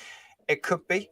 Don't know. We don't know. Problem Being is joining us. Hello, mate. How are you? Well, Bad Wolf pay F all tax anyway, so they can afford pickups. Ooh, that was straight in there. Straight. The first thing he says is straight in there. Rick Storm is saying he doesn't give a yep. Mm-hmm. Yeah. Yep. And what is a pickup? Says Dick B. Well, it's basically going back. It's a number of things, isn't it? Yeah. It's very different to what used to happen on a Friday or Saturday night, Digby. But in entertainment terms, it's basically starting up again from where you've left off. Yeah. So you could say, right, I mean, it's so hard to describe. A scene could end, and then they could go back and say, oh, we've done something wrong there. The lighting wasn't right usually, or this happened, or whatever. Or we've lost we've spilt something on the film. Shows how far back I go. Yeah, there's a hair in the gate. Yeah, exactly. And they had to go back and reshoot it and pick it up from where they left off. Does that make sense? Yeah, it makes sense. That all right? Is that okay? Yeah. Yeah, good. So that's what a pickup is. That's all it is. But to do it so late after filming. February. It's February. What haven't they noticed? Did someone put it in the incinerator this season? What happened? Well, if they did, please keep it there. Yeah, I can get that lucky, could you really? Yeah. That would be lovely. That would be fabulous. What else we got here? Totally agree. Pick up film will not save Doctor Who, says Lex. Robert Payne, being in Penarth in February is weird for whatever reason. Kessa Drone, I've been to Penarth. It's not somewhere I would choose to film sci-fi. No, it's more soap opera style thing, isn't it, really? But that's what Doctor Who is now. Yeah. It's just a soap opera. Yeah. Back in the day, they used to wipe the tapes once the episode had aired. Can they not switch it up and wipe these tapes before it airs, says Legion of Dames. Richard Brooks is saying, perhaps Wilt Dismay has demanded reshoots to assuage the changes coming to Hollywood. You can't polish the turd, but you can sure throw some glitter on it. They'd have to defrost Wilt Dismay anyway first, wouldn't they? So... It could be that, though. It could. I mean, it happened with the Christmas thing. It could be executive producers from high or the money from BBC Studios as well as Disney or anybody saying, we've seen these episodes and we're not quite happy, tone it down. It could be anything. It could just be all nonsense and we're reading too much into it. But it's fun to read stuff into it, isn't it? Because they are. Why have they waited so long? That's the bizarre thing, isn't it? It's exactly. If Disney were unhappy, they would have reshot it nearer to the time, surely. The only thing that's really changed in the 12 months or so since they went into the can and were seen as complete, the only thing that's really changed is the government in the United States, of which Disney are under, and it's their global brand and everything stems from America. I think if they're changing it, they're going to be applying pressure. And of course, RTD is his own man. Nobody tells him what to do unless it's Disney, and then the little man will kowtow. We have to wait and see with all this, of course, because we're just speculating on all this. Mark Greaves is saying to us for a super chat, maybe they spoke to a real fan who watched it. I doubt it. It wouldn't have been lovely, Mark, but none of us have been listened to because it's all about. It'll still be crap. Yeah. And Rick Storm is saying to us, I think we need to just ignore it all and concentrate on Classic Who. Don't give them the time of day. I understand what you're saying there, but it's for our channel. Yeah, it's great to get us all together and make sure that, because we've met a lot of people, haven't we, guys, through this channel that have felt there's nowhere else to go. And here we are in our little show here, our little channel here in Britain, and you can come here and we're going to talk about it. And as we've said, if this thing turns out to be absolutely fantastic, we will say so, and we will say we were wrong. Hands up, we were wrong. This is brilliant, and we'll say why. However, it doesn't look likely, does this? No. It's not even worth putting a bet on, is it? Really, to be honest, not really, and it's such a shame. I don't think the likes of Juno Dawson are going to be scripting anything that we're going to think is groundbreaking and advances the history of the show in any way. Hi, Douglas. Douglas Smith is here. I bet they are filming closure for the characters or a regeneration scene, as it might be cancelled. I hope not, because I can't be done with all that golden nonsense again. I just want it to go, and then we can write it off. And Paul Schlafter is saying, I do love all this juicy news. Has RTD says he's left the season finale open-ended? I may have imagined that, mind. Yes, you have imagined that. He hasn't talked about any of that yet. And nothing has happened on that. But stay with us, because, of course, when we hear something, we will be reporting it. It's great to see so many of you with us this evening. Welcome to Who's Views. If you are just joining us, lots on this channel for you, of course, so please make sure you've subscribed. If you have already subscribed, please make sure you're still subscribed and join us every Sunday here on the channel for headlines, and then in the week for all the gorgeous little shows that we get up to in the week. There is a lot of you here. Jane is saying to us, Jane, you suppose, but I couldn't possibly say, but I heard her role got considerably reduced from what had been originally planned. I heard the same thing as well on that one. I really, really did. And that's why I thought Bonnie had been reintroduced to film some stuff that was necessary to the script, but had her in it instead of the Rose character. Hello, Tyler Durden Smile, load of BL locks. Yeah. See what you did there? Well done. That is good, that one, isn't it? Stephen Braddock agreeing, saying it says it all. That's fantastic. Derek, hello, Derek. Nice to see Derek Hart. Good evening, everyone. Sorry I'm late. Well, where have you been? I've been watching classic Star Trek. Get in that corner. He's been at his neighbours watching classic Star Trek, and he forgot what time it was. Well, I think he needs lines. Outrageous. Outrageous. Or very detention. Yeah. He will need lines. Who Janus is just telling us that Daryl Joyce has just released a new video. You'll especially love it, Third Doctor Ian. Yes, I've been expecting this one. How dare he publish it while we're on the air, though? I'm going to go and watch it after the show. Daryl, are you there? You're a very naughty boy. We'll catch up with that after our show. Oh, hello to Mudcrab, who's with us as well. Jason may as well be an Auton, zero emotion or personality. Oh, of course, that was the real name of the character, wasn't it? The dead name of the character, yeah. Yeah. There is a rumor, says Kester Jane, that Rose Noble is the Doctor after Shooty. That's been going for a couple of years.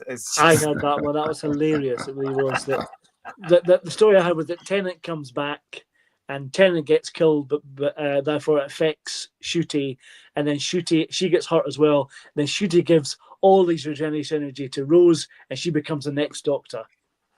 Because that's how Time Lords are created. You couldn't make it up, but that wouldn't surprise me if that was what happened, you know? And that's what these people do, though, is they make things up like because they're desperate for their representation. They're not even. I mean, I don't get this. I've said this before as well.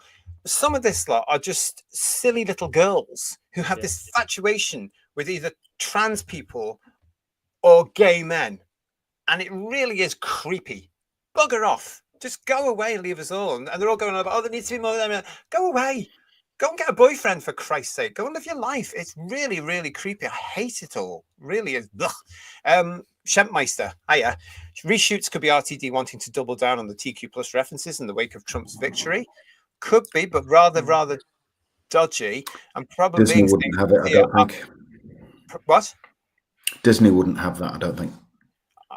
And RTD is rather quiet lately, says Problem Being. Cute Pyro, thank you so much for your super chat. Heard a rumor the creator of Star Wars is buying it back from Disney, all alleged. I heard that as well, that George will buy it back, How's he going to do that? He won't be able to salvage it now. It's too late, just like Doctor Who and Star Trek. Constellation Pegasus, it is nice to see you. Welcome to Who's Views. It seems Doctor Who has gone woke and explains the ratings drop. Continual ratings drop from Whittaker's first episode onwards, bar 2 episodes. Yeah, that's it. In the whole of those years, it's been going down and down and down here in the UK because it's been alienating the very people that are supposed to be watching it, i.e. the fans and the general public of Britain.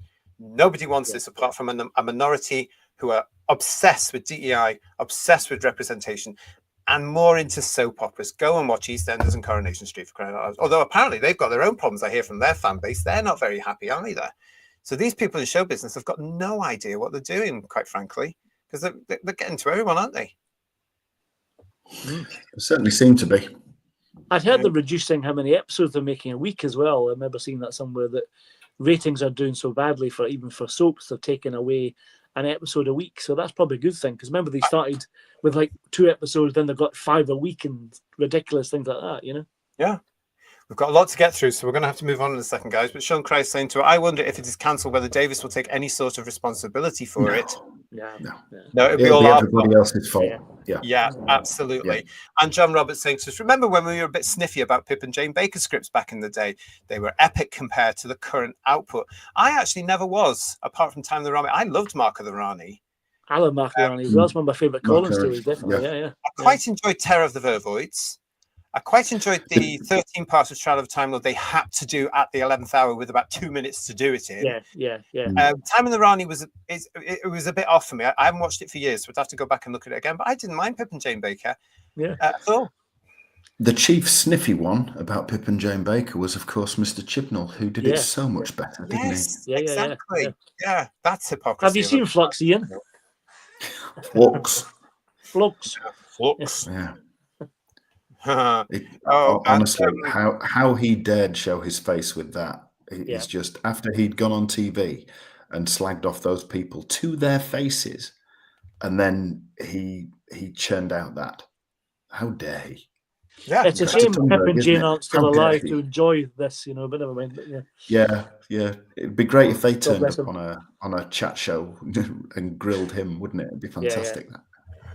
To PTA, to Paul Thomas Ashworth, thank you so much for your super chat. It's another one of those little stickers, and it's a little what I call a little pear, because I'm not sure what exactly he is. And he's got a little sports band on. He says, "How's it going?" A little pair of what? No, just a little cartoon pear, it seems. Just checking. Okay. Yes. I must give him a name. What should we call him, PTA? Not sure, but thank you so much for that. Really appreciate it. Oh, look, there's so much of you here about this one. Absolutely brilliant. So thank you so much. Keep your comments coming. Talking about the next series of alleged Doctor Who and Disney Who, or wherever you want to call it, I saw this article going on about this as well. Now, this is from gizmodo.com. Now, remember the other week I was talking about how the media and Doctor Who fans seem to be waking up to the fact that Doctor Who isn't doing very well. Something we've been saying since the first broadcast of that Tennant thing with the Starbase. How awful was that?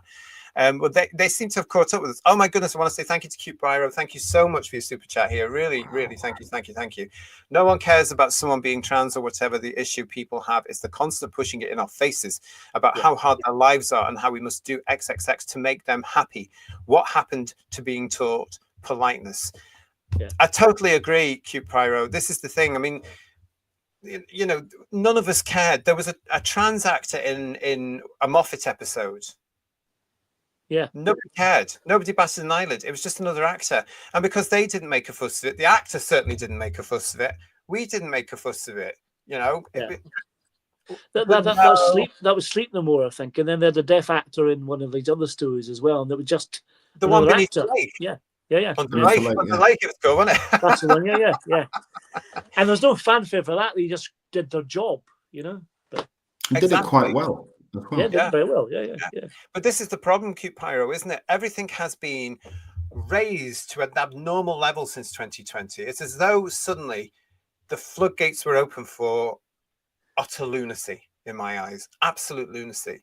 And this is what happened. And everybody jumped on every bandwagon going without doing the research, without looking at the effects it would have on a wider audience. If you look at the fact that women's rights have been dismantled daily for men who say they are women, that's shocking. The fact that we've lost a lot of LGB stances, our bars, our clubs, a lot of people bending the knee to this cult of the TQ that's come along. Oh, it just really, it's heartbreaking. So I know what you're saying, and thank you so much for that one. It really is good. I want to also say thank you very much to Constellation Pegasus. Please, thank you for your super chat, and welcome to Who's Views. Tom Baker is my favorite Doctor, and Leela my favorite companion. And who can forget K9? Well, I certainly won't be any day soon. Yeah. I have their autographs on my wall at home, and I grew up with them. Well, you are amongst friends here, because so did I. Did I, Constellation Pegasus. So come and join us anytime. Yes, and Tom, what a legend he was, and is actually. But in Doctor Who, is the term, because 7 years of complete joy. Yeah, you know, those were the days when Doctor Who was Doctor Who. All they wanted to do, every single one of them, from the actors to the writers to the directors to the set designer, all they wanted to do was entertain. Yeah. You know, it's shocking, isn't it? They understood the brief. Thank you. And they understood their subject, didn't they? And if only we had that now with the money that they had. Can you imagine what people like Hinchcliffe and Robert Holmes, Terence Dicks, Barry Letts could have churned out with $100 million? Well, as Terence said many times, Ian, wasn't it, that you have to have a good script, regardless of effects, etc. The script has to be good, and that's the main problem with it. Isn't it? It really is. It really is. Wow. So thank you very much for your super chats. Thank you for all your chats as well. It's great to see so many of you with us here on Headlines. It's Who's Views.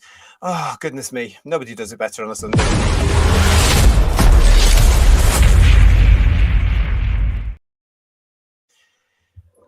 So yeah, we're here every Sunday night with our Headlines show. It's great to see you all. But do you know, I hope you do, and if you've subscribed, you should do, if it all works properly, that we are here in the week as well. And we have just started our cyber season. Now, believe it or not, Who viewers, next year, 2026, the Cybermen are 60 years old.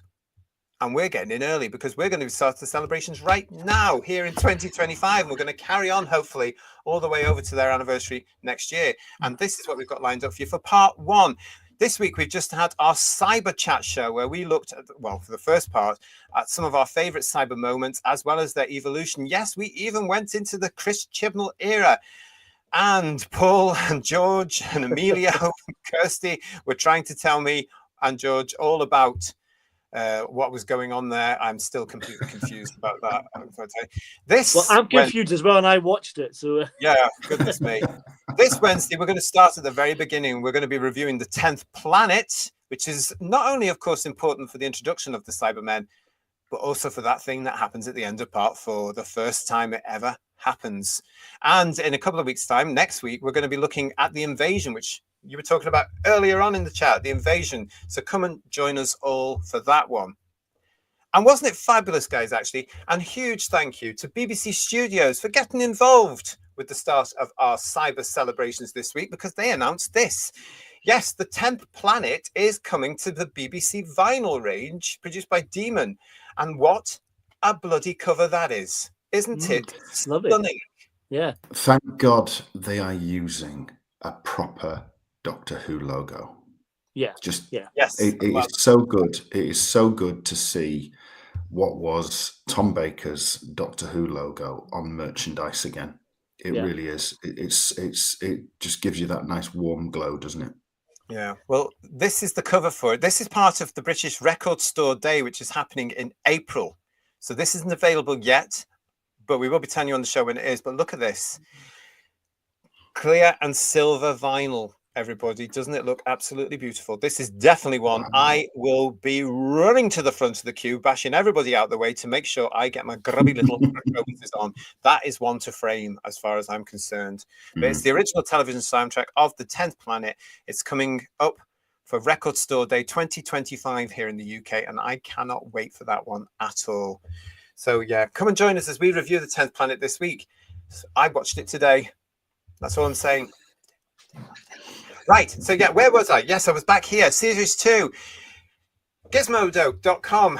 The future of Doctor Who may well depend on its up-and-coming ratings. Well, really, that's staggering news there, but it shows how these people are getting on board with what we're saying. Shooting Atlas 15 Doctor has a second season of Adventures on the way, but so far there's no Christmas special set for 2025, which of course is what we said over the last couple of weeks. Let's see what they're saying in this article. Doctor Who's shift to Disney Plus in the US and other parts of the world, as well as its consolidation on BBC's iPlayer in the UK and Ireland, means more eyeballs than ever have convenient access to the long-running sci-fi series. But that hasn't exactly translated to blockbuster ratings. Current showrunner RTD said last June that he wasn't overly worried about the fact, especially since Ncuti Gatwa's 15th Doctor has caught so well with younger fans, so they say. But it is something to think about now that Gatwa's second season is approaching. In Davies' column in the latest issue of Doctor Who magazine, he looks back at what he calls quite a run, meaning his return to the helm of Doctor Who in 2023 after spearheading its initial revival from 2005 to 2010. That includes the first order of 3 specials, 2 seasons of Doctor Who, and a 5-episode spin-off, 26 episodes in total. Shooting them felt like forever. It felt like 10 seconds. That has a ring of finality to it, doesn't it, they say. While the piece conveys his deep love of working on the series both in the past and present, even as he admits, I've sat in Doctor Who FX meetings for 20 years now and I still have no idea what the FX people are talking about. And he teases Team Doctor Who's excitement about season 2. Well, he's going to, isn't he? There's notably no mention of what may come next. Instead, the column talks about how quiet it is at the studio when Doctor Who's not in production. Now the TARDIS sits in shadow. And there's no mention of a second order, which would presumably include more seasons of the show, as well as the creation of a Christmas special for 2025. RTD doesn't address ratings in this piece, but it's hard not to wonder if the powers that be are waiting to see how Gatwa's second season fares before sinking more money into future installments. In November 2023, after the Star Beast, with David Tennant returning for a brief arc, ratings were strong, but nowhere near the series' highest point. Disney's involvement helped the show bring its production values up to date, which means Doctor Who is now a much bigger budget show than it has been in the past. That's certainly something that'll be a factor if the viewership slides further. RTD signs off with the optimistic Doctor Who is forever and the future is bright. Although what that means in practical application, we don't yet know. But fingers crossed, the new season, which arrives later this year, will bring enough success that Doctor Who continues in its current form. It's not very likely, is it? No, I mean, what are the odds of the ratings being better? I'm sorry, I can't imagine them being any higher than they were, if at all. So why what exactly, Paul, is a better rating than 2 point whatever it was getting? Yeah, and I thought that was good by their understanding, wasn't it? They loved that it was getting 2 point something, Yeah, didn't yeah. they? They said it was great. It was very Yes. successful. And yet Doctor Who used to bring in anywhere between 7 and 9 million viewers every Saturday night for 14 weeks, everybody. Yeah. I mean, why can't I think they actually do understand? And it's interesting that this media is all coming across this now as well. It's done. It's toast. Yeah. It's over. It's had its prime golden era. It's not going to reach those heights again, especially with the current production crew. So it's currently just spin, isn't it? That's what they're doing. They're trying to avoid any negative impact as much as possible, is what they're aiming for at the moment. Yeah. It looks like and then once it's finished and once it's cancelled, he'll come out saying, I always knew it was cancelled. I always knew it wasn't coming back. He'll say that to save face, if nothing else. But it just shows it was only he's a 2 years, gaslighter. that was it, Yeah.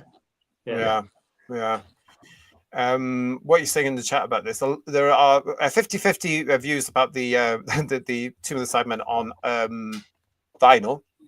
It's not for everybody, I understand that, but they are beautiful when you're collecting them. I've been collecting them. They are nice together. What else we got there? Ark in Space is saying, as a vinyl collector, I'll be grabbing this. I've just bought some Depeche Mode vinyls to add to my collection. Nice. I love electronic music, but thanks to Doctor Who, hope they release the Sea Devils on vinyl. I'd be like this if I was listening to that. That's what happened.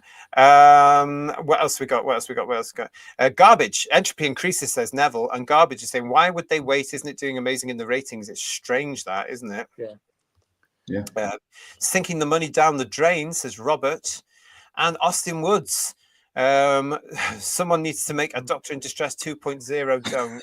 No, don't give him any ideas. As I've said before, it'll be Doctor in this dress, and no one wants it. No one would be turned up. You wouldn't get any of us going to that, would we? Because we all want it off, quite frankly.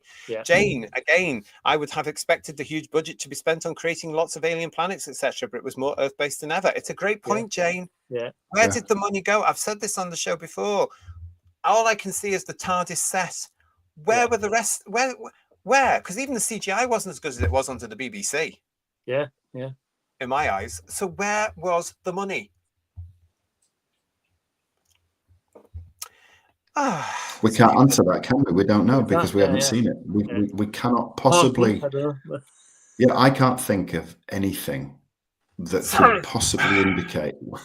could possibly indicate where that money went. It certainly didn't end up on screen. I can. People were paid for crying out loud. I can. How much did Tennant get? How much is Shooty getting? Extensions on their houses. Allegedly. Timkins is saying to us, that's a pretty honest article there. And yes, it is, isn't it? And I'm seeing more and more of it, Timkins. I'm seeing more of these people actually starting to say, oh, is the show really in trouble? And I reckon a lot of people are also watching to shows like ours and looking, because we know that the media itself looks at shows like this. They look through the Facebook posts and the X posts to see what fans are saying to try and get a story. Column fillers, we used to talk about it. And Doctor Who is a column filler here in the UK. Not a good one these days. It is decreasing now.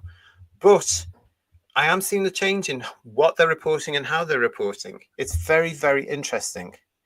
Here we go. Garbage is saying to us, Traitor's got 10 million viewers 1 week. I don't know why. I've never seen this. I've seen bits of it. It's a appalling idea. I wonder what the 177-day ratings will be for that then. Yeah. Well, I'm surprised we'll not have to wait until Christmas to get the official ratings of season 2. Just to make them look better, you know? Yeah, we've got that. John is saying continuing in its current form is not the way to go. And Stephen L. Rees, hi to you. I collect vinyl music and I do have Ghosts of End Space set, but whilst I like the artwork of these, the BBC have had enough money from me, but the artwork is amazing. I understand that. I absolutely understand that. Silver Wolf is saying they're deluded if they think 2 million is good. Totally. Yeah. Totally. Can I ask, is Ghosts of End Space better on vinyl than it is on CD?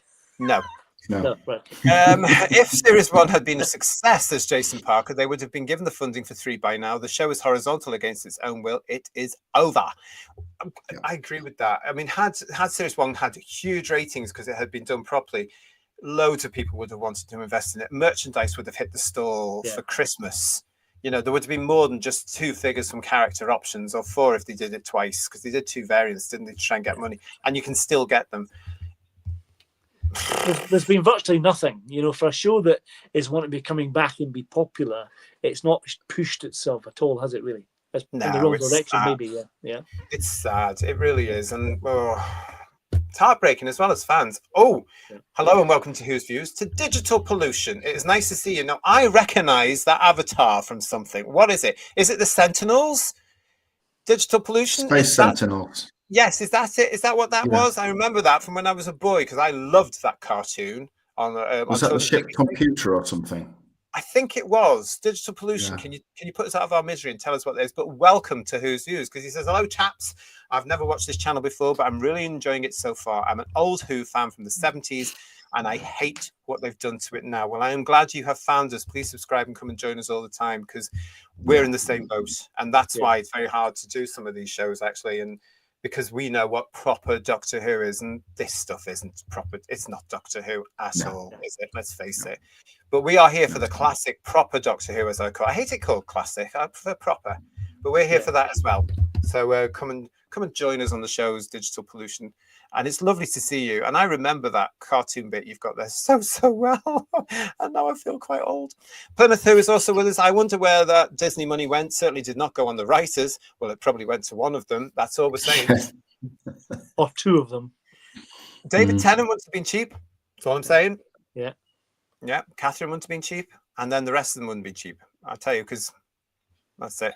Bill Lowry, expensive TARDIS set which hardly got used. It's a very good point, actually. Do you remember? It's soulless as well. Sadly, that's the problem. It is. It's just very sterile, isn't it? It's, yeah. Paul's been saying that from the moment it was revealed. Haven't you? It's too sterile. Yeah. And it's a shame, really, isn't it? It needs some furniture like they had in the original days. You know, I think it's too big. Yeah. I think it's far too big because they could, and they went a little bit mad with it. I think they need to bring it in. I really do, because all these bits and pieces. Anyway, never mind. That's just me. What was wrong with two flats? You know what I mean? I think the size that the Capaldi TARDIS was good enough, because it was on 3 levels, wasn't it? Yeah. It was quite nice, and it was nice for direct. Oh, I'm going off a month. Sorry. Terrified Monk licensing rights for the music, and Constellation Pegasus. Thank you again for another super chat. These people with their woke messaging is like political and religious brainwashing. Ratings are a disaster, and they can't see it. It's cognitive dissonance at work. Amazing how they can't see the train wreck. Yeah, they must see it. They really must. You would hope they just live in denial, though, don't they? They live in denial. Because it's show business, isn't it? It's show business, and they're right, Constellation Pegasus, aren't they? And we're all wrong, you know. And we've had people leave the BBC, and they've come out and said, "Oh, the BBC look at us all as the great unwashed," and I'm inclined to believe them, because I don't think it's the same BBC that we all knew, and it's run by activists now, and it's look how many of them are getting into trouble and bother for one reason or another. Horrible. But thank you, Constellation Pegasus, and Digital Pollution coming back. Yes, it is. It's Sentinel-1 from the Space Sentinels. I don't remember that at all. It was brilliant. When was it on? Do you remember when it was on? No. That's 76, 77, something like that. It must have been in the 70s. A Saturday morning thing, or was it afternoon? No, I recall it being we certainly saw it midweek after school. Yeah. Like Battle of the Planets type thing. That sort of thing. That's what it was, an American one. Yeah. And I don't know if it was by Filmation or something like that, but it was like that sort of thing. But it was fabulous. It was on BBC One. We'll have to look it up. I used to love Filmation, the Tarzan stuff. That was great. Then the Star Trek stuff they did, and then the Batman stuff as well was great. You know. Yeah. There's Digital Pollution from the mid-70s. Loved Space Sentinels. Loved it. John remembers it as well. Look, about 78. It's about right. It really is. We used to talk about it at school with Doctor Who. You know, great stuff there. And Legion of James thing, I don't remember the Space Sentinels either. It was great. Oh, yeah. Digital Pollution is saying it was a Filmation show. I thought it was. All right. I love it. But thank you. Oh, listen, Digital Pollution, you're very welcome. Thank you so much for a walk down memory lane there. I tell you who else has been having a walk down memory lane. Oh, yes, indeed. Look at that. Seamless link. We've mentioned him last week, and we mentioned him the week before, but he's currently on tour here in the United Kingdom. It is, of course, the one and only Mr. John Barrowman. Bless him, still being hounded for something he did 20 years ago, of course, as we have reported. Well, I want to say a big shout out now to this gentleman who put this on to a social media site. I want to say hello and to Paul Clark. I hope you don't mind me taking this, but he said, wow, and I thought I hated RTD. Go see John Barrowman live, do the meet and greet afterwards, and ask him if Torchwood will ever come back. John's response, not while that scumbag is in charge of thing, aka RTD. That response alone is worth the ticket price. Here we go, everybody. Well done, John. People are starting to talk. The cracks are showing and people are starting to talk. Eccleston started it. Piper was sat there laughing as he said it, so she's probably aligned. And now we've got Barrowman coming out. They've got nothing to lose. They might as well tear it down and bring him down. These two have reasons as well, don't they? Shelley Ingle is saying, I miss John as Jack. And 3 cheers for the Barrowman, says Austin Woods. Stephen L. Reese is going, ooh, about that. And John Mason has given a great big tick to him. It's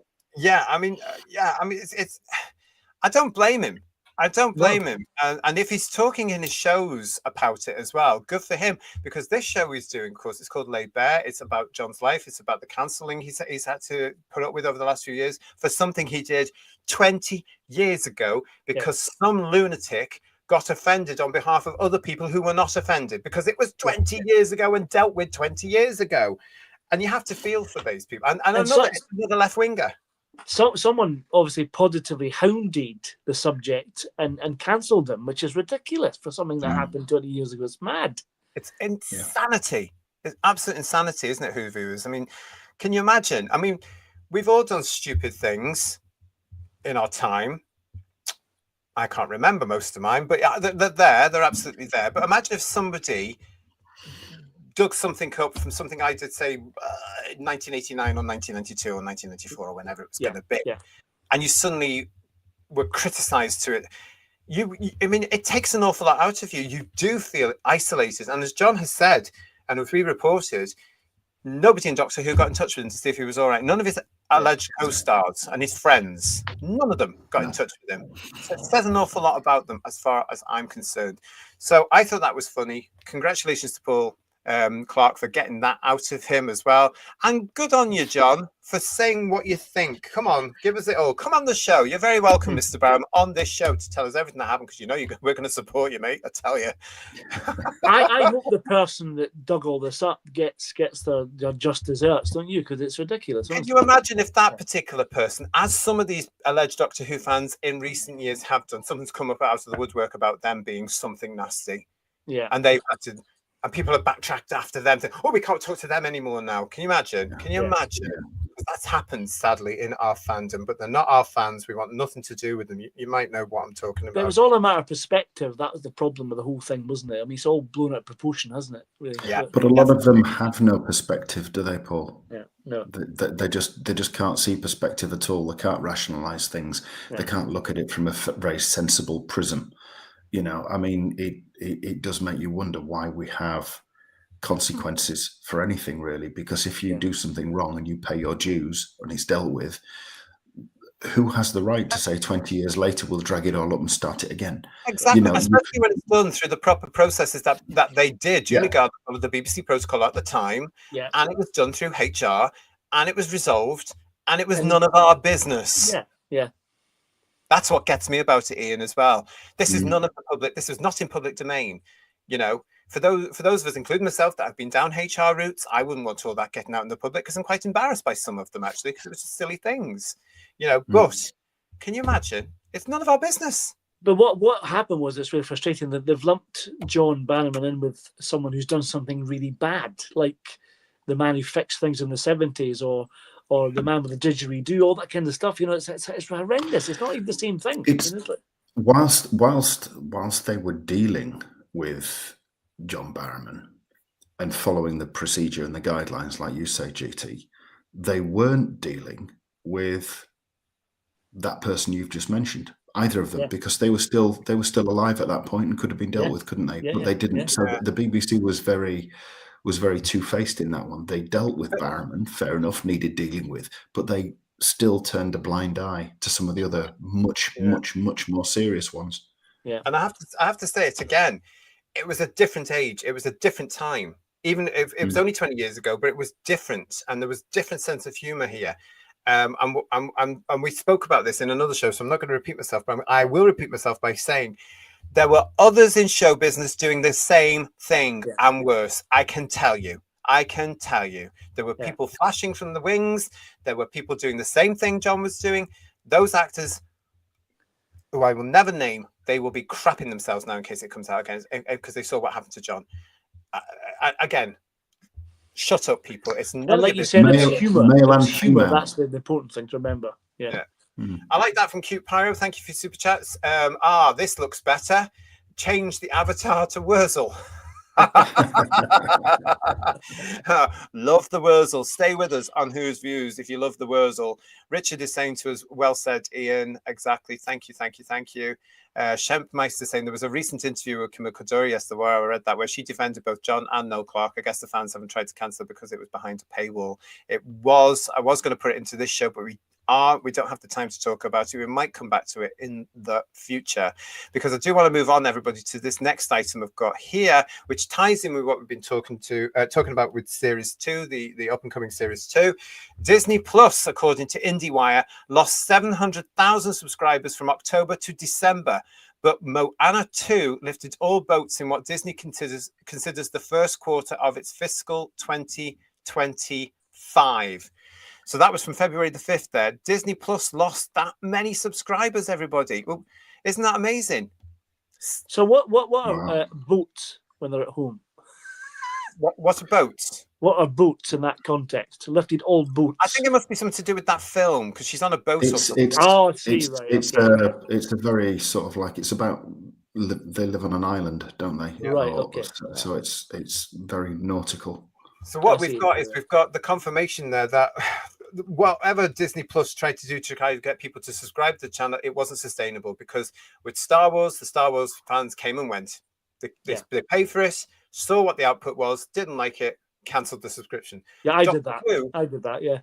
Doctor Who didn't even have that, because they didn't come to see Doctor Who. You know, I reckon that they were expecting both the BBC and Disney Plus to have a huge intake again of people watching this show. It didn't work. I reckon the people that were watching it on Disney Plus already had Disney Plus. Yeah. Because it didn't bring in new subscribers. So there we have it from that article there. I'll show you it again here from IndieWire. Disney Plus has lost over 700,000 subscribers from October to December 2024. That's a hell of a lot of people. It's a lot. It seems a lot of people, but if you spread that worldwide, is that a lot of people? I think that's just from the American market, to be quite honest. Just the American market. Okay, yeah. I don't think it takes in the foreign territories. That's a lot of people still, because that's a lot of money they're not getting. It's no wonder that these platforms, these streaming services, could be folding. I tell you what else could be folding as well. This thing that leading on to USAID.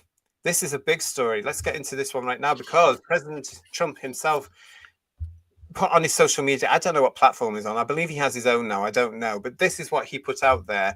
He must be on X, surely. He has his own social media platform. He has his own social media, because they banned him on X for being far right, didn't they? And then Elon and him are like that now, so surely he's got X. He must be back there. It doesn't matter. It's social media. Here it is. Looks like billions of dollars have been stolen at USAID and other agencies, much of it going to the fake news media as a payoff for creating good stories about the Democrats. The left-wing rag known as Politico seems to have received how much? Did the New York Times receive money? Who else did? This could be the biggest scandal of them all, perhaps the biggest in history. The Democrats can't hide from this one. It's too big. It's too dirty. Now, I have to say, this is the first time I'd ever heard, because, of course, this hit our media very, very quickly in the week here.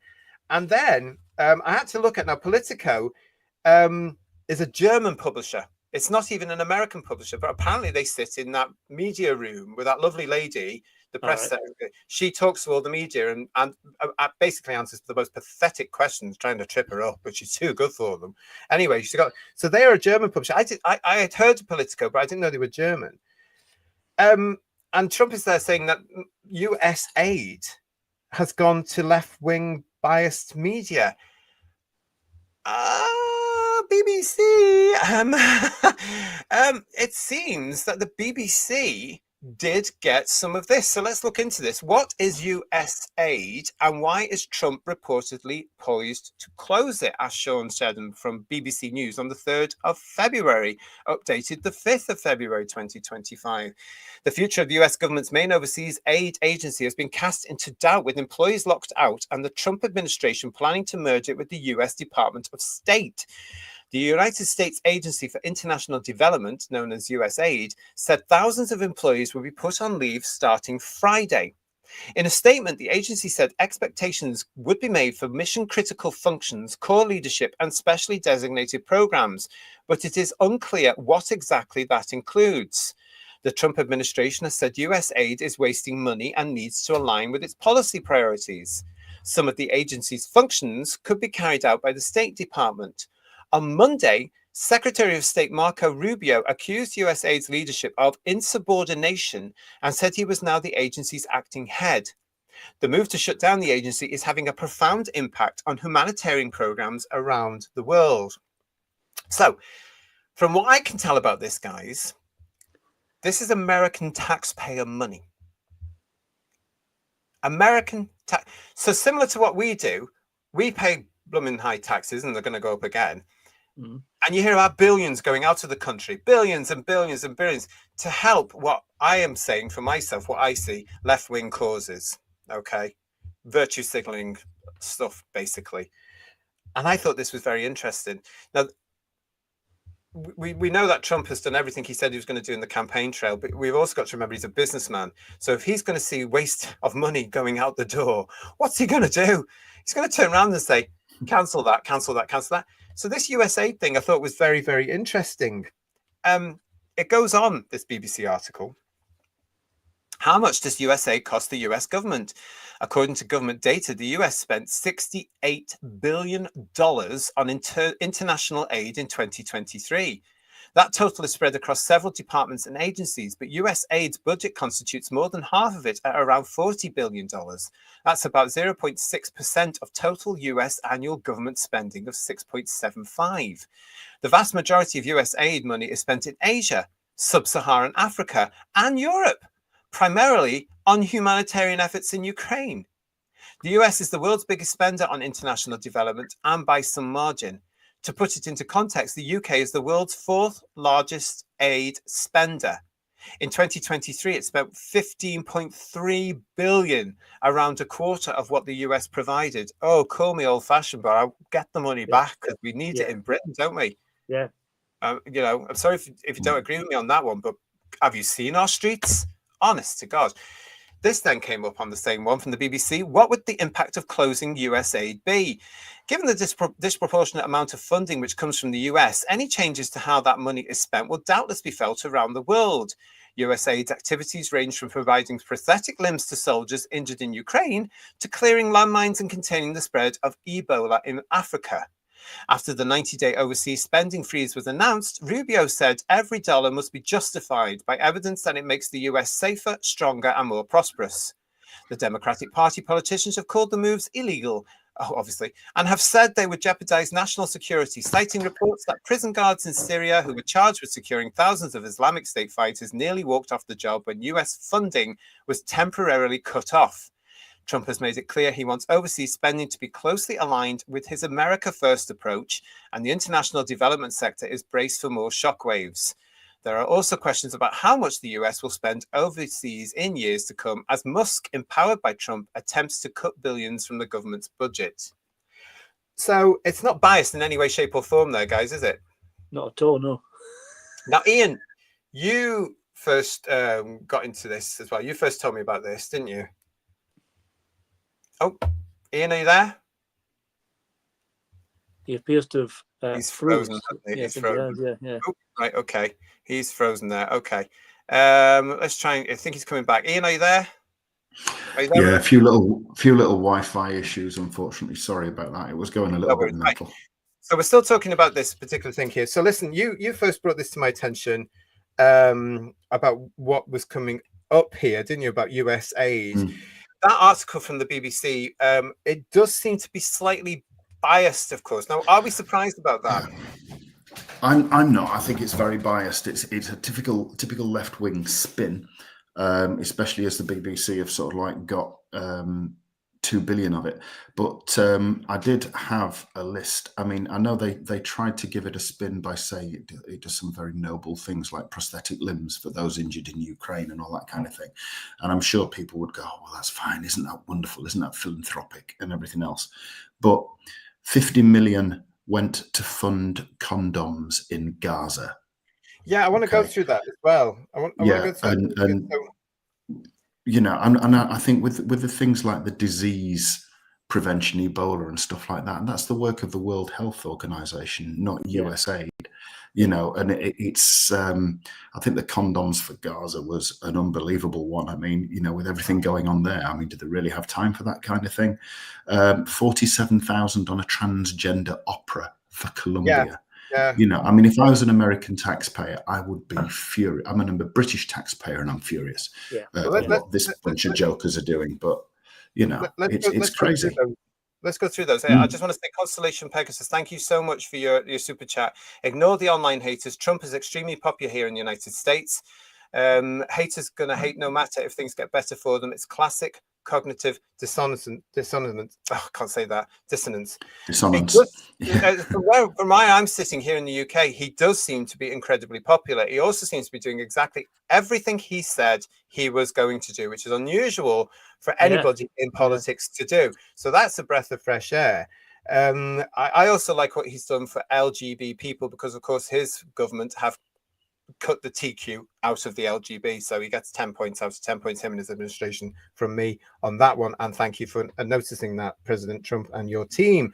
But there is an awful lot going in here, and it's happening so quickly. I think these people that are opposing him are in a spin. Constellation Pegasus. I think they're just round and round and round and round. I don't think they know what to say, because their whole world that they've built up over 4 years, their whole fantasy, their whole legacy, their whole thing has been dismantled. And the American public have come out in their masses and said, we know it was untrue. We know it was a lie. There's a lot going on here. Ian started to talk about that here, everybody. Thank you for that, Constellation Pegasus. I want to just go through that as well, because there's other things here as well. So I'm quite shocked about where some of this money was going to. And then, of course, I'm not quite shocked about where some of this money was going to, because we were dealing with the Democrats, who didn't seem to have a clue. They were so far left, you couldn't see them coming. 1.5 million to advance DEI in Serbia's workplaces. 70,000 to advance the production of a DEI musical in Ireland. As you mentioned, Ian, 47,000 to a transgender opera in Colombia. 32,000 to a transgender comic book in Peru. Now, these are figures that were given by Caroline Leavitt, who is the White House press secretary. Apparently, some of these things are still continuing to be funded. So that's why they come out and said that now all foreign aid must align with the USA's interests. I don't see anything wrong in that, and I wish we had a similar principle here in the United Kingdom. 56% of the American people want a freeze on all foreign assistance programs, according to a poll run by Ipsos, IPSOS, which took into account the January the 31st to the February the 2nd, 2025. But what got me was the news that Ian gave me as well, which was this. BBC Press, our statement on USAID funding. A free press is essential to freedom and democracy, and 75% of countries around the world do not have a free press. BBC Media Action supports local media around the world to deliver trusted information to people most in need. I hate to think. Like many international development organizations, BBC Media Action has been affected by the temporary pause in US government funding, which amounts to about 8% of our income in 2023 and 24. We're doing everything we can to minimize the impact on our partners and the people we serve. As the BBC's international charity, we are completely separate from BBC News and wholly reliant on our donors and supporters to carry out our work.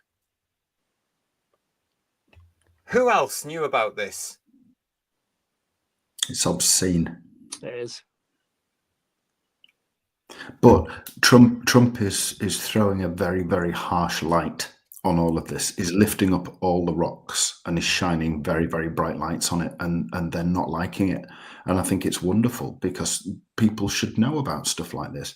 In our country, we should know about stuff like this because stuff like this goes on all the time. I mean, we're all sick of hearing about a £22 billion black hole that apparently this week the Office of Budget Responsibility said didn't actually exist at all. So all the justifications we've been given since the middle of last year when this shower came in have all been proved to be false. We're all being gaslit, and at least Trump has got the balls to do something about it. We've got Douglas Smith saying to us here, the best thing I've seen about this USAID scandal is them funding a 20 million Iraqi Sesame Street show. Yes, I heard about that one as well. What the? What a waste of money. Yeah, this is not foreign aid. Covering up a transgender or paying for a transgender opera is not aid. $32,000 to a transgender comic book in Peru, that is not aid. It's no wonder I would cut this nonsense as well if I suddenly found it going through the books. I would say, and it makes me think, what were the BBC doing with it though? I just don't understand it. Stephen L. Rees, Trump's team also discovered millions or billions of US and UK money unaccounted for. Money laundering, allegedly, I'm going to say at that particular point in time, because we can't prove anything. We need the same attitude here, says Paul Rose. We have been turning most of the UK into a third world country for decades by not looking after our own and sending fortunes to the rest of the world. I have to say, I totally agree. Have you seen the state of our streets? You can walk down Bradford. Have you seen Bradford this week? What a dump.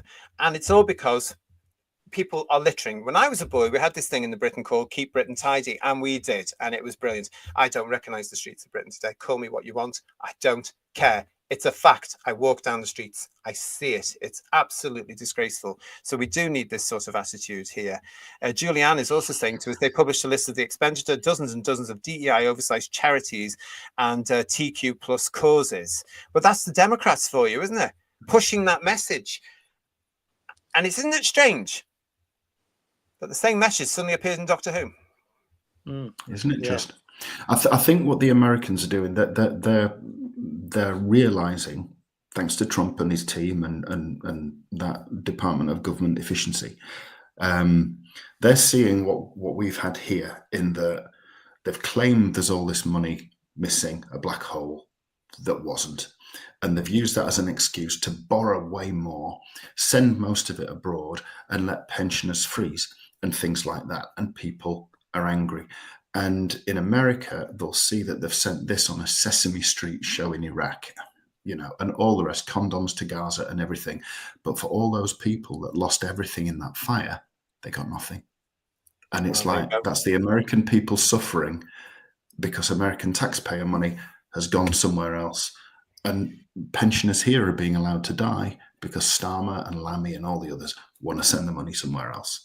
And we must point out, it wasn't only the BBC that were getting at this decision from the Republican administration, who have every right to do this. They are actually putting America first, which is what they always said they were going to do. Personally, if you are the president of America and you are the government of America, I don't think there's anything wrong with that. No. But yes, they have come out an awful lot. Jason Parker is also saying the BBC's top donors for 2023-24 includes Global Affairs Canada, UNICEF, USAID, and Counterpart International. Ark in Space. Local town centres are dead with loads of empty shops in the UK. The money is needed to regenerate our communities across the country and get homeless people to some dignity instead of spaffing money overseas.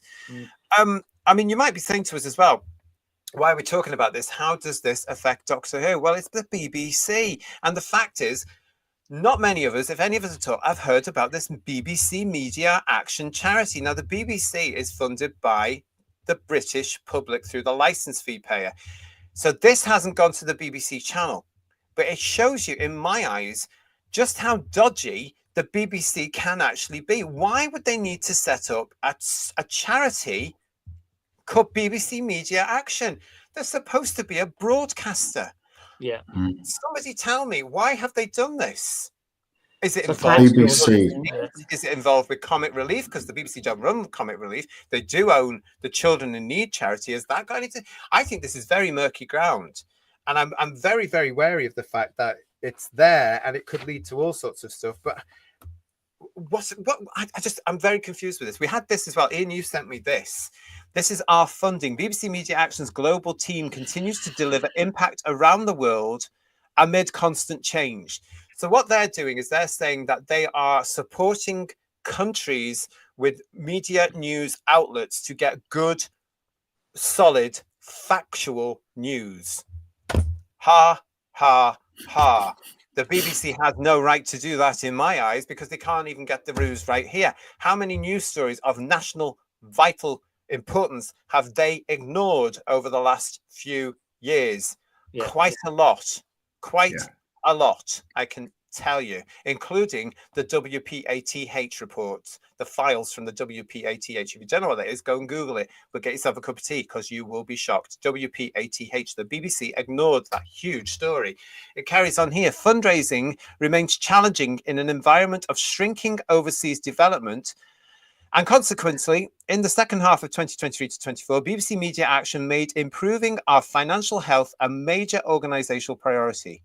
Our response plan, approved by our trustees in May 2024, includes investments in building our sources of unrestricted funding and exploring more flexible sources of funding from our largest donors. We are grateful to all our donors who make our work possible. Together, our donors funded our work to the value of 25.2 million. 27.1 million in 22 to 23. As of the 31st of March 2024, we had 10 active projects around the world. Institutional funders remains our largest source of support in 23 to 24.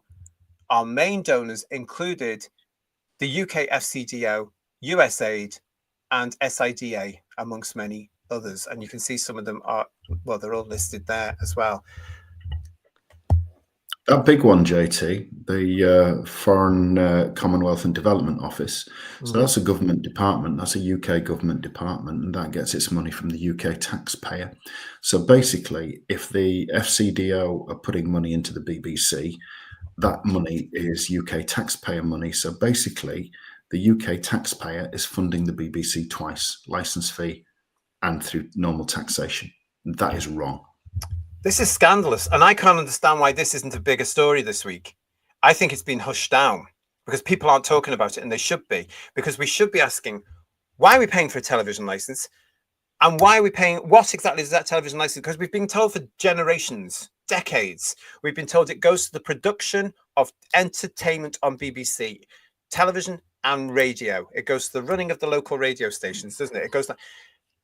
Well, 5% of it maybe does, yeah. Yeah.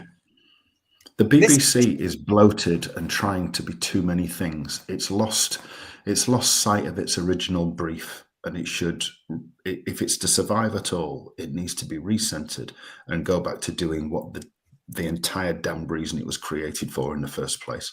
And if it can't do that, then it should just cease to be a public funded thing and do what it wants to do, but from its own funding sources.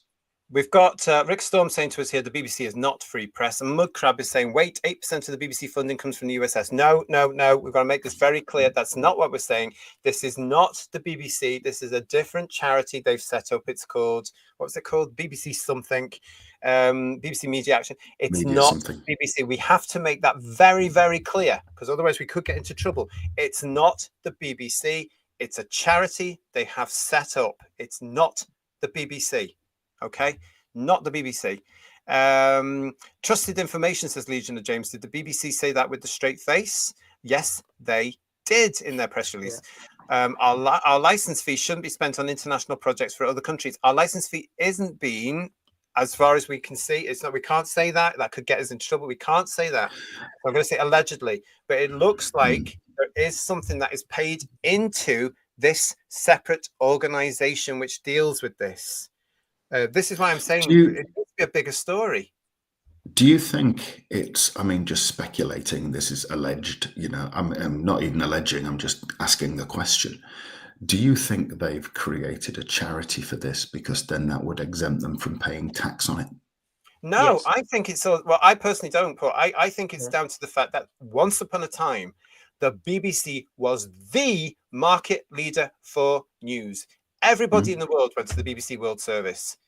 Everybody went to the BBC World Service. And I think in these modern times when we've got the wrong people looking at how to do the things that were should never have been changed and should have been handed down and run efficiently like they used to be in proper Britain.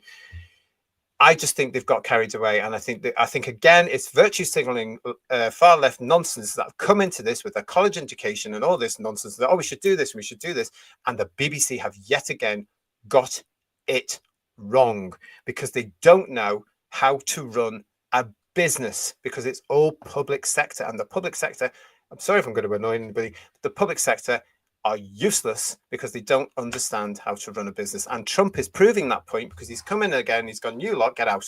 But what the big question about this is nobody knew. Who knows about this thing? If you're not working with, even if you are in the BBC, do you know about this? I don't understand why this isn't a bigger subject this week, because people need to be held to account for this. And the fact that taking US taxpayers' money to help the BBC charity to become more influential with their nonsense, I could understand why the Democrats would say, yes, here it is, because it's all been about TQ cult, blah, blah, blah, blah.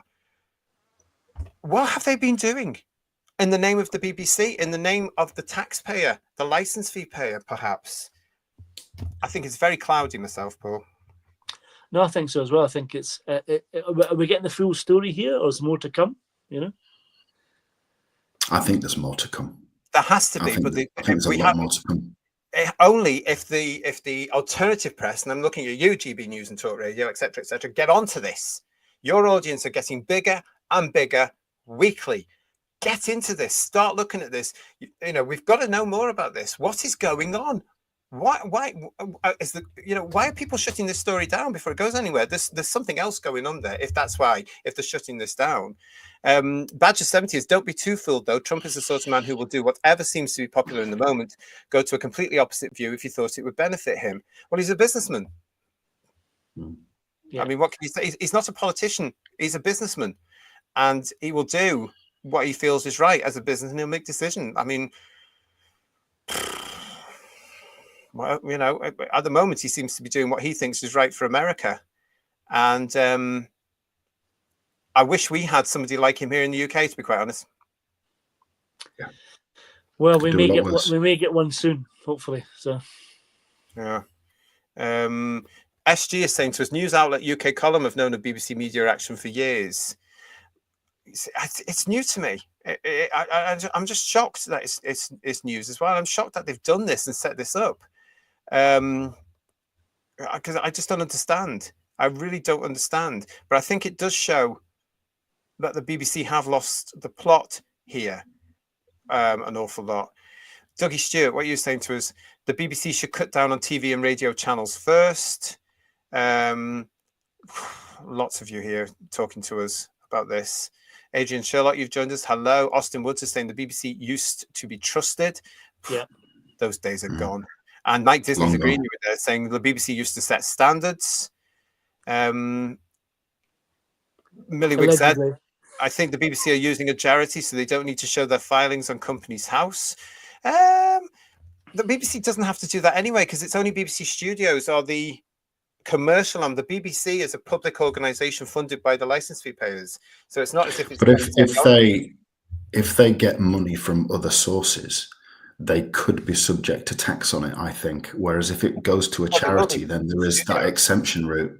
Yeah, BBC Studios will certainly be taxed because it's a business, it's a private business. But here they are saying to the world now, we've been taking this money from the American taxpayer because we've been going around the world trying to give them good news outlets. And I dread to think what news they've been feeding them. Yeah. Hugh Janus with your super chat, thank you so much. This explains why so many press outlets have had the same headlines for the same stories with the same bias in complete unison. Yeah. It is. It does. There's brainwashing for you. Yeah.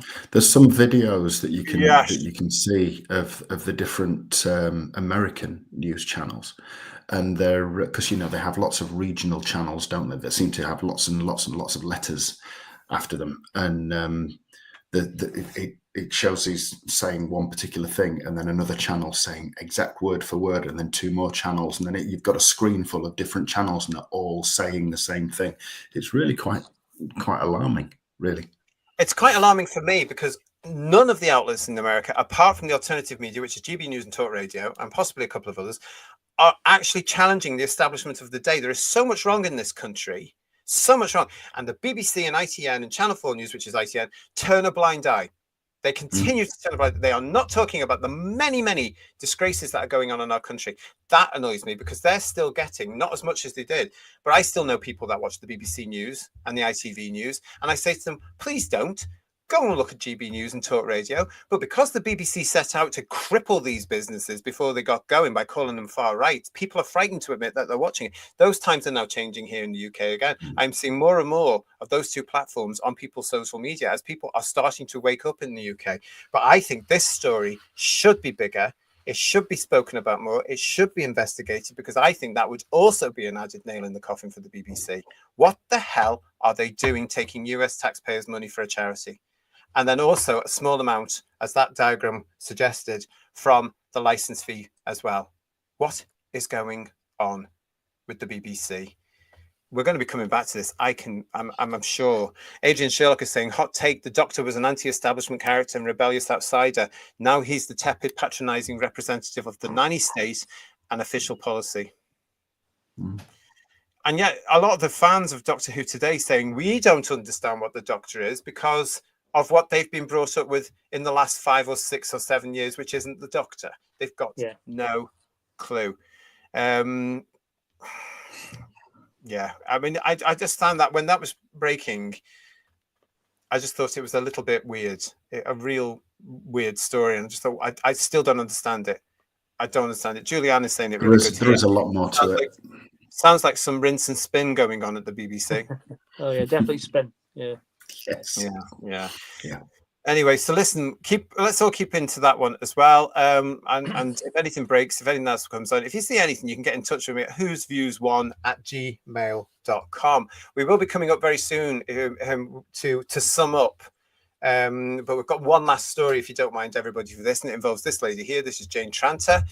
Jane Tranter is, executive producer of Doctor Who and also co-owner of Bad Wolf, who are the partnership, as we all know right now, for Doctor Who. Jane is going to be chairing the 50th Edinburgh TV Festival this year, everybody. It was announced on February the 4th. Jane Tranter has been named advisory chair for the 2025 Edinburgh TV Festival. Well, it also marks the 50th anniversary of its McTaggart Lecture. The influential TV executive, whose production company Bad Wolf is currently producing Doctor Who alongside BBC Studios, will work with creative director Rowan Woods to shape the festival's editorial direction. Tranter brings serious industry muscle to the role, having previously served as BBC's controller of drama and fiction before launching BBC Worldwide Productions in LA.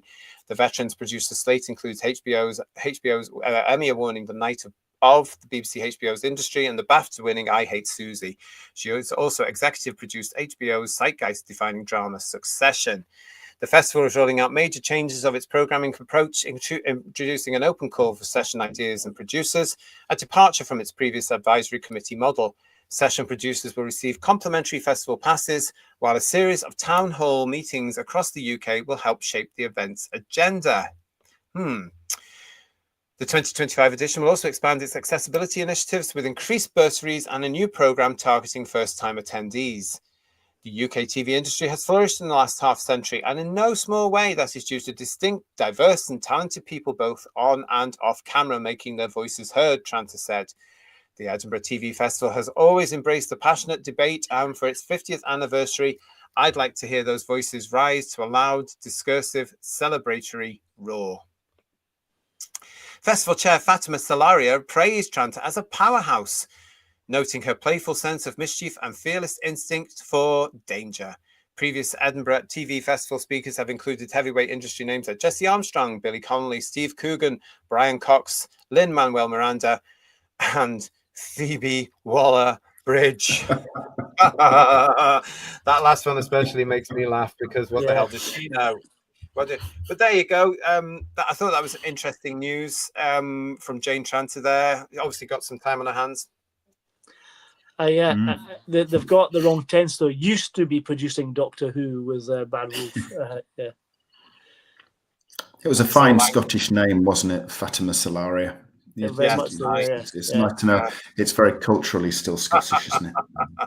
Well, it's good work if you can get it, I guess. But there you go. They're avoiding that during the festival this year, definitely. Yeah. if you can afford to, because of course Edinburgh now has a tax if you want to stay there from a certain day. Yeah. I think it's from March, isn't it, Paul? It's absolutely outrageous, the prices they're charging. What the hell are they is it doing? not 2026 is coming? I thought they were. Oh, I thought it was this year. Yeah, I thought it's 2026. Because Aaron Sutherland is with us saying, unfortunately, I don't think we'll change. Taxpayers will always be fleeced one way or the other. Oh, that's for the BBC. Thank you very much. Problem being is more to the point. Yeah. There's a lot of you saying something about this. Adrian, I used to teach a class on the topic of diverse workforce, and it covered all manner of different things. RTD seems to think diverse just means black. I don't think it does, to be honest. I think it also means trans. Mainly trans. Yeah. You know, it's all there, isn't it, really? But anyway, that's that there. Listen, if you want to start putting in your to sum ups now of any of the topics we talked about tonight, please put them to start with to sum up, and then give us your sum up, please, in the chat as we go on to this, because that is I was going to talk about something else as well, but we are coming towards the end of time now, so I'm going to save that probably for next week, everybody.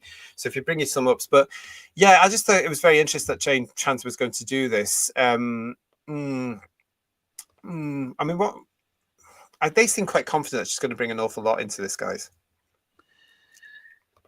Well, I don't think it'll have the impact it might have had 10 or 15 years ago. No. If Doctor Who was riding a crest of a wave had been popular, that might be different. Yeah. Maybe. Right. So yeah. Start putting your sum ups in, everybody, now, as we start looking at what you're thinking about all the topics that we have covered on this edition of Headlines.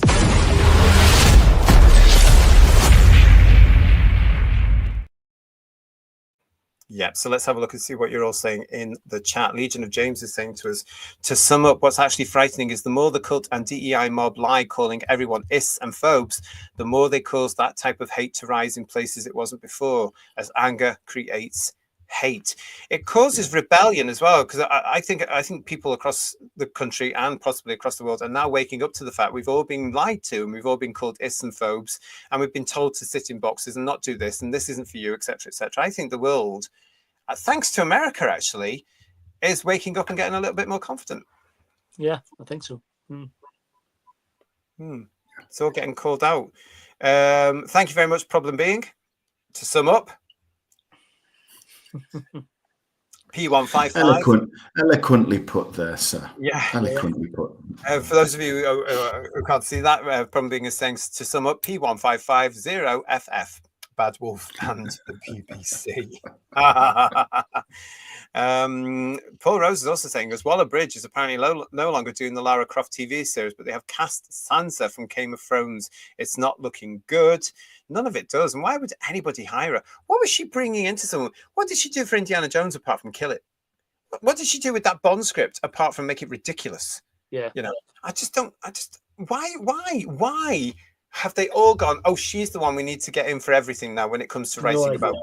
Yeah. It's just, honest to God, that industry, it's so poisonous sometimes. Stephen Braddock. To sum up, I watched Daryl Joyce's Third Doctor AI, and Ian is going to love it. It's Sea Devil masterpiece. Yeah, we'll look at that. I'm going to watch it later. Yeah. Marjorie is saying, to sum up, end Doctor Who, sack Trant at RTD, defund the BBC. Yeah, absolutely. And John Roberts is saying, to sum up, modern Doctor Who is crap. I'm off to watch the Super Bowl. Oh, of course, I forgot that's for you over there, isn't it? Yeah. But thanks for joining us, John. It's nice to see you. Who Janus is saying, to sum up, everything is yeah, okay. To sum up, says Ark in Space, I hate where this country is going. Oh God, so do I. Yeah. It keeps me up at night sometimes, honestly. To sum up, says Stephen Braddock, I thought it was supposed to be the British Broadcasting Corporation. I thought this was supposed to be Britain. Yeah. And to sum up, says Paul Rose, season 2 will crash and burn with the lowest viewing figures in the show's history. Bill Lowry, well, I think it's a done deal. To sum up, says Bill Lowry, read decent writing. Maxine Alderton wrote The Haunting of the Villa Diodati, that we talked about that the other night, didn't we? And co-wrote The Village of the Angels, 2 of the only Doctor Who stories in the Whittaker era, and there's no sign of her being back. I don't get that reference. Who's Maxine Alderton? Is she a DEI hiring or something? I don't understand. I don't think she was, as I'm aware. Probably just a new, straightforward female writer. And because she probably doesn't tick as many boxes, probably hasn't been invited back. But were the scripts good? They weren't bad. I mean, the Haunting of Villa Diodati was quite a good episode, but we talked about this. They wasted the lone Cybermen later on, and the Village of the Angels was like a rehash of the Angels in the Flux story, which there was quite good visuals in it, but it wasn't a great episode, I don't think. But, No, it was just visually, it was no effects fest really. I think and we the have Doctor becomes an angel in it for about 5 minutes. Yeah, so that's ridiculous as well. Yeah. I think we have to face the fact that these people can't write and they're getting jobs because they tick boxes. It's as simple as that. This is what I'm against. That I want writers that can write and understand Doctor Who and are going to write good science fiction. That is not happening in Doctor Who. That's the other reason it is dying. It's as simple as that. Get rid of this bloody show. It's causing us too much trouble. Tim Kintz is saying, to sum up, I can't believe Nigerians are allowed in the BBC. It's a new day every day. Quite right, too. That goes back to that stupid thing he wrote, doesn't it? Shelley Engel is saying, I hope Doctor Who will get another reboot without the wokeness. Don't. It's done. It's done. I think it's dead. Yeah, I don't think it's going to come back. The reason, Shelley, I say that, as I've said before, when the show ended in 1989, there was a massive fan base that stayed with it right until 2004, 2005, when the thing came back, right?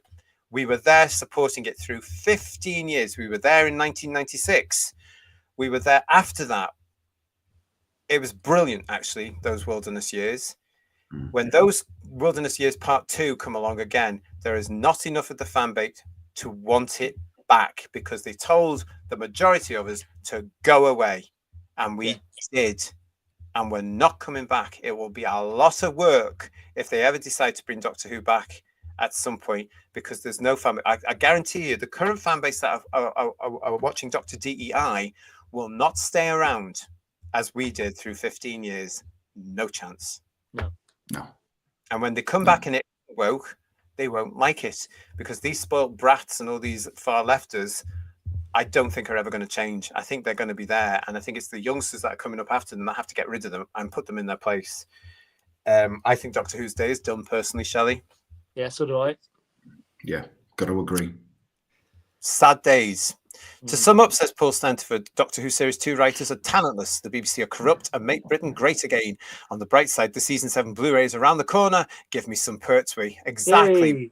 That to look forward to. We've got that. To sum up, says Legion of James, did you hear the latest cult insanity this week? Lego is apparently heteronormative and enforcing heterosexuality is the norm. It's time to issue the meds. I did, and I laughed at it. What a load of absolute nonsense. What is heteronormative? What the hell is that? These idiots were claiming that Lego was too heterosexual. Jesus. Don't ask, because it's stupidity. It's desperate. So what, you can't, if it's pink Lego, you can't use it unless you're a girl. If it's blue, no. It was even more primitive and ridiculous that. And I'm not going to go into it. I'm not going to go into it because it was stupidity. I mean, is that really a real word as well? They just made that up. Yeah. Heteronormative. Yeah, it's a psychological word. Yeah. Okay. Yeah, what a load of it. Everybody that was talking about that needs to be put into a padded cell for the rest of their lives, including those people in the museum that were talking about it. Absolute rubbish. Dalek, to sum up, we want less Doctor Who, but more Who's Views. Oh, God bless you. Thank you for that, mate. Thank you. Shelley's back with us with summing up. I hope Doctor Who will get another reboot with that work. Yeah, okay, sorry. We read that one. Thank you, mate. Nice to see you. And Jason Parker, to sum up, DEI is just racism, homophobia, heterosexual men hating, and misogynism. It does seem to be that way, doesn't it? Everything's against one group. They don't care. To sum up, says Paul Schlafter, to sum up, these new series writers are really awful and annoying. To sum up, season 2 will be the biggest dumpster fire ever, says Stephen Braddock. Yeah. To sum up, the fight is good and just, says Kester Drone. And Paul Rose, to sum up, the politics, ask Trump to forget Canada and take us as the 51st state. I wouldn't go that far. I am British and proud to be, and I want to remain British, even if it means having to upset people on the way. To sum up, says Enspiel, sunlight is the best disinfectant. We will prepare, we will grow stronger. When the time is right, we will emerge and take our rightful place where William Hartnell is the first Doctor. Of course, he's the first Doctor, and he's never going to change, no matter what these lunatics say. Very simple. The Chibnall era doesn't count. The Gatwick era doesn't count. It's not Doctor Who. Write it off. Finish it with Capaldi. Get rid of it all. Yeah. Simple as that. To sum up, someone passed Ian the Lou role. Okay. Bill Lowry was saying Maxine Alderton, but she was a good Doctor Who writer. Okay, I've never heard of her because I didn't watch that. Ian, you must be done by now, surely, you know? To sum My up, legs are numb. mainstream and BBC are spent force. YouTube is the world's source of both news and entertainment now, says Scottish Davros. You're absolutely right, mate. Daniel, nice to see you. This is the future. We're here. This is the future. I absolutely, totally believe that. There are more and more people bringing their own news services out. Some of the bigger platforms have referred. We've had this week, actually, here in the UK, heard about Sky News. No big loss, but they're coming off the telly. No big loss at all because they are bitter and twisted as well in my eyes, but they're going straight onto this platform as well with exclusives on that, therefore shedding a lot of people out of work as well, I would imagine. Julianne Goodwin, to sum up, I'm too old and too skint to emigrate. I was actually thinking about that. So let's all move to Texas. That seems to have it right at the moment. Let's all go there anyway and be part of their new industry for film and television. Craig Dunlop, to sum up, DEI leads to anger, anger leads to hate, hate leads to suffering, suffering leads to drink. That reminds me of something somewhere. Ark in Space, to sum up, I used to be optimistic. This is great. Thank you very much, everybody. Thank you for this. What else we got? To sum up, says Jane Smee, to sum up, we need a Capaldi in the shower moment and go back to proper Doctor Who. You have to pay him a lot of money to get him to do that, sadly. But yeah, there were lots of people criticizing that. Yeah, there were lots of people criticizing that whole joke, as it is, basically, of hopefully Capaldi will wake up in the shower and it'll all been a dream. There are a lot of people criticizing that on social media this week. I don't know if you saw that, but a lot of the minority of the new fans were very upset with all this because they've just started to see it. Yeah, I don't know.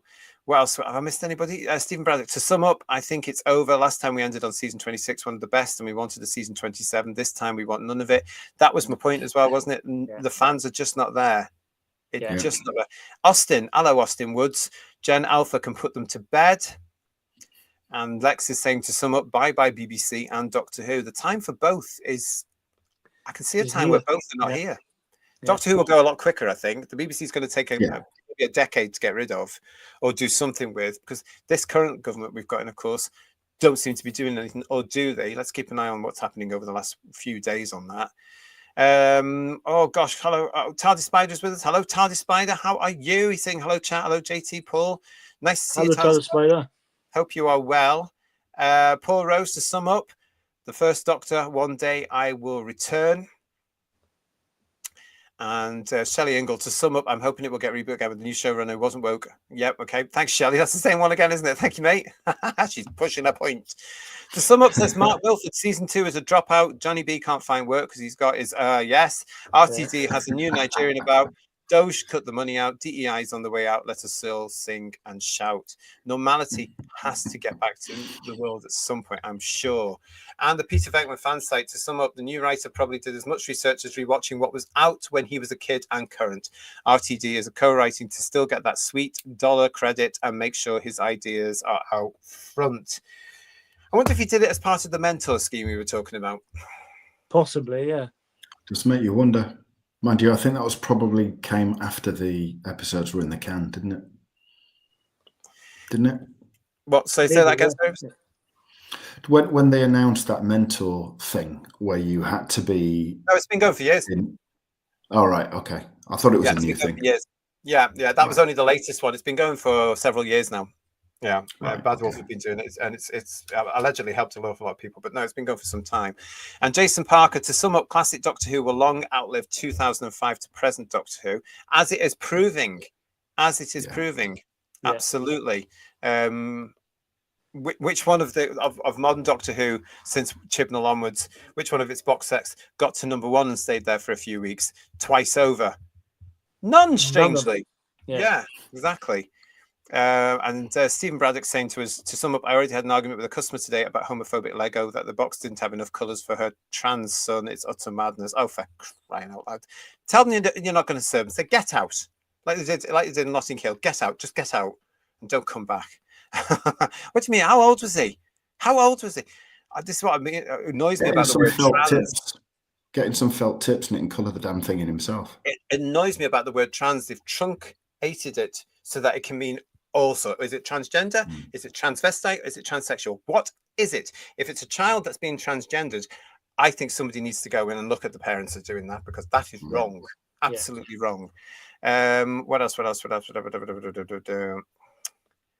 To sum up, says Asian Sherlock, the establishment have regained power by clever marketing, and it's time for a new generation of rebellious anti-establishment kids. I hope they're there. I hope the sensible ones are on the way, honestly.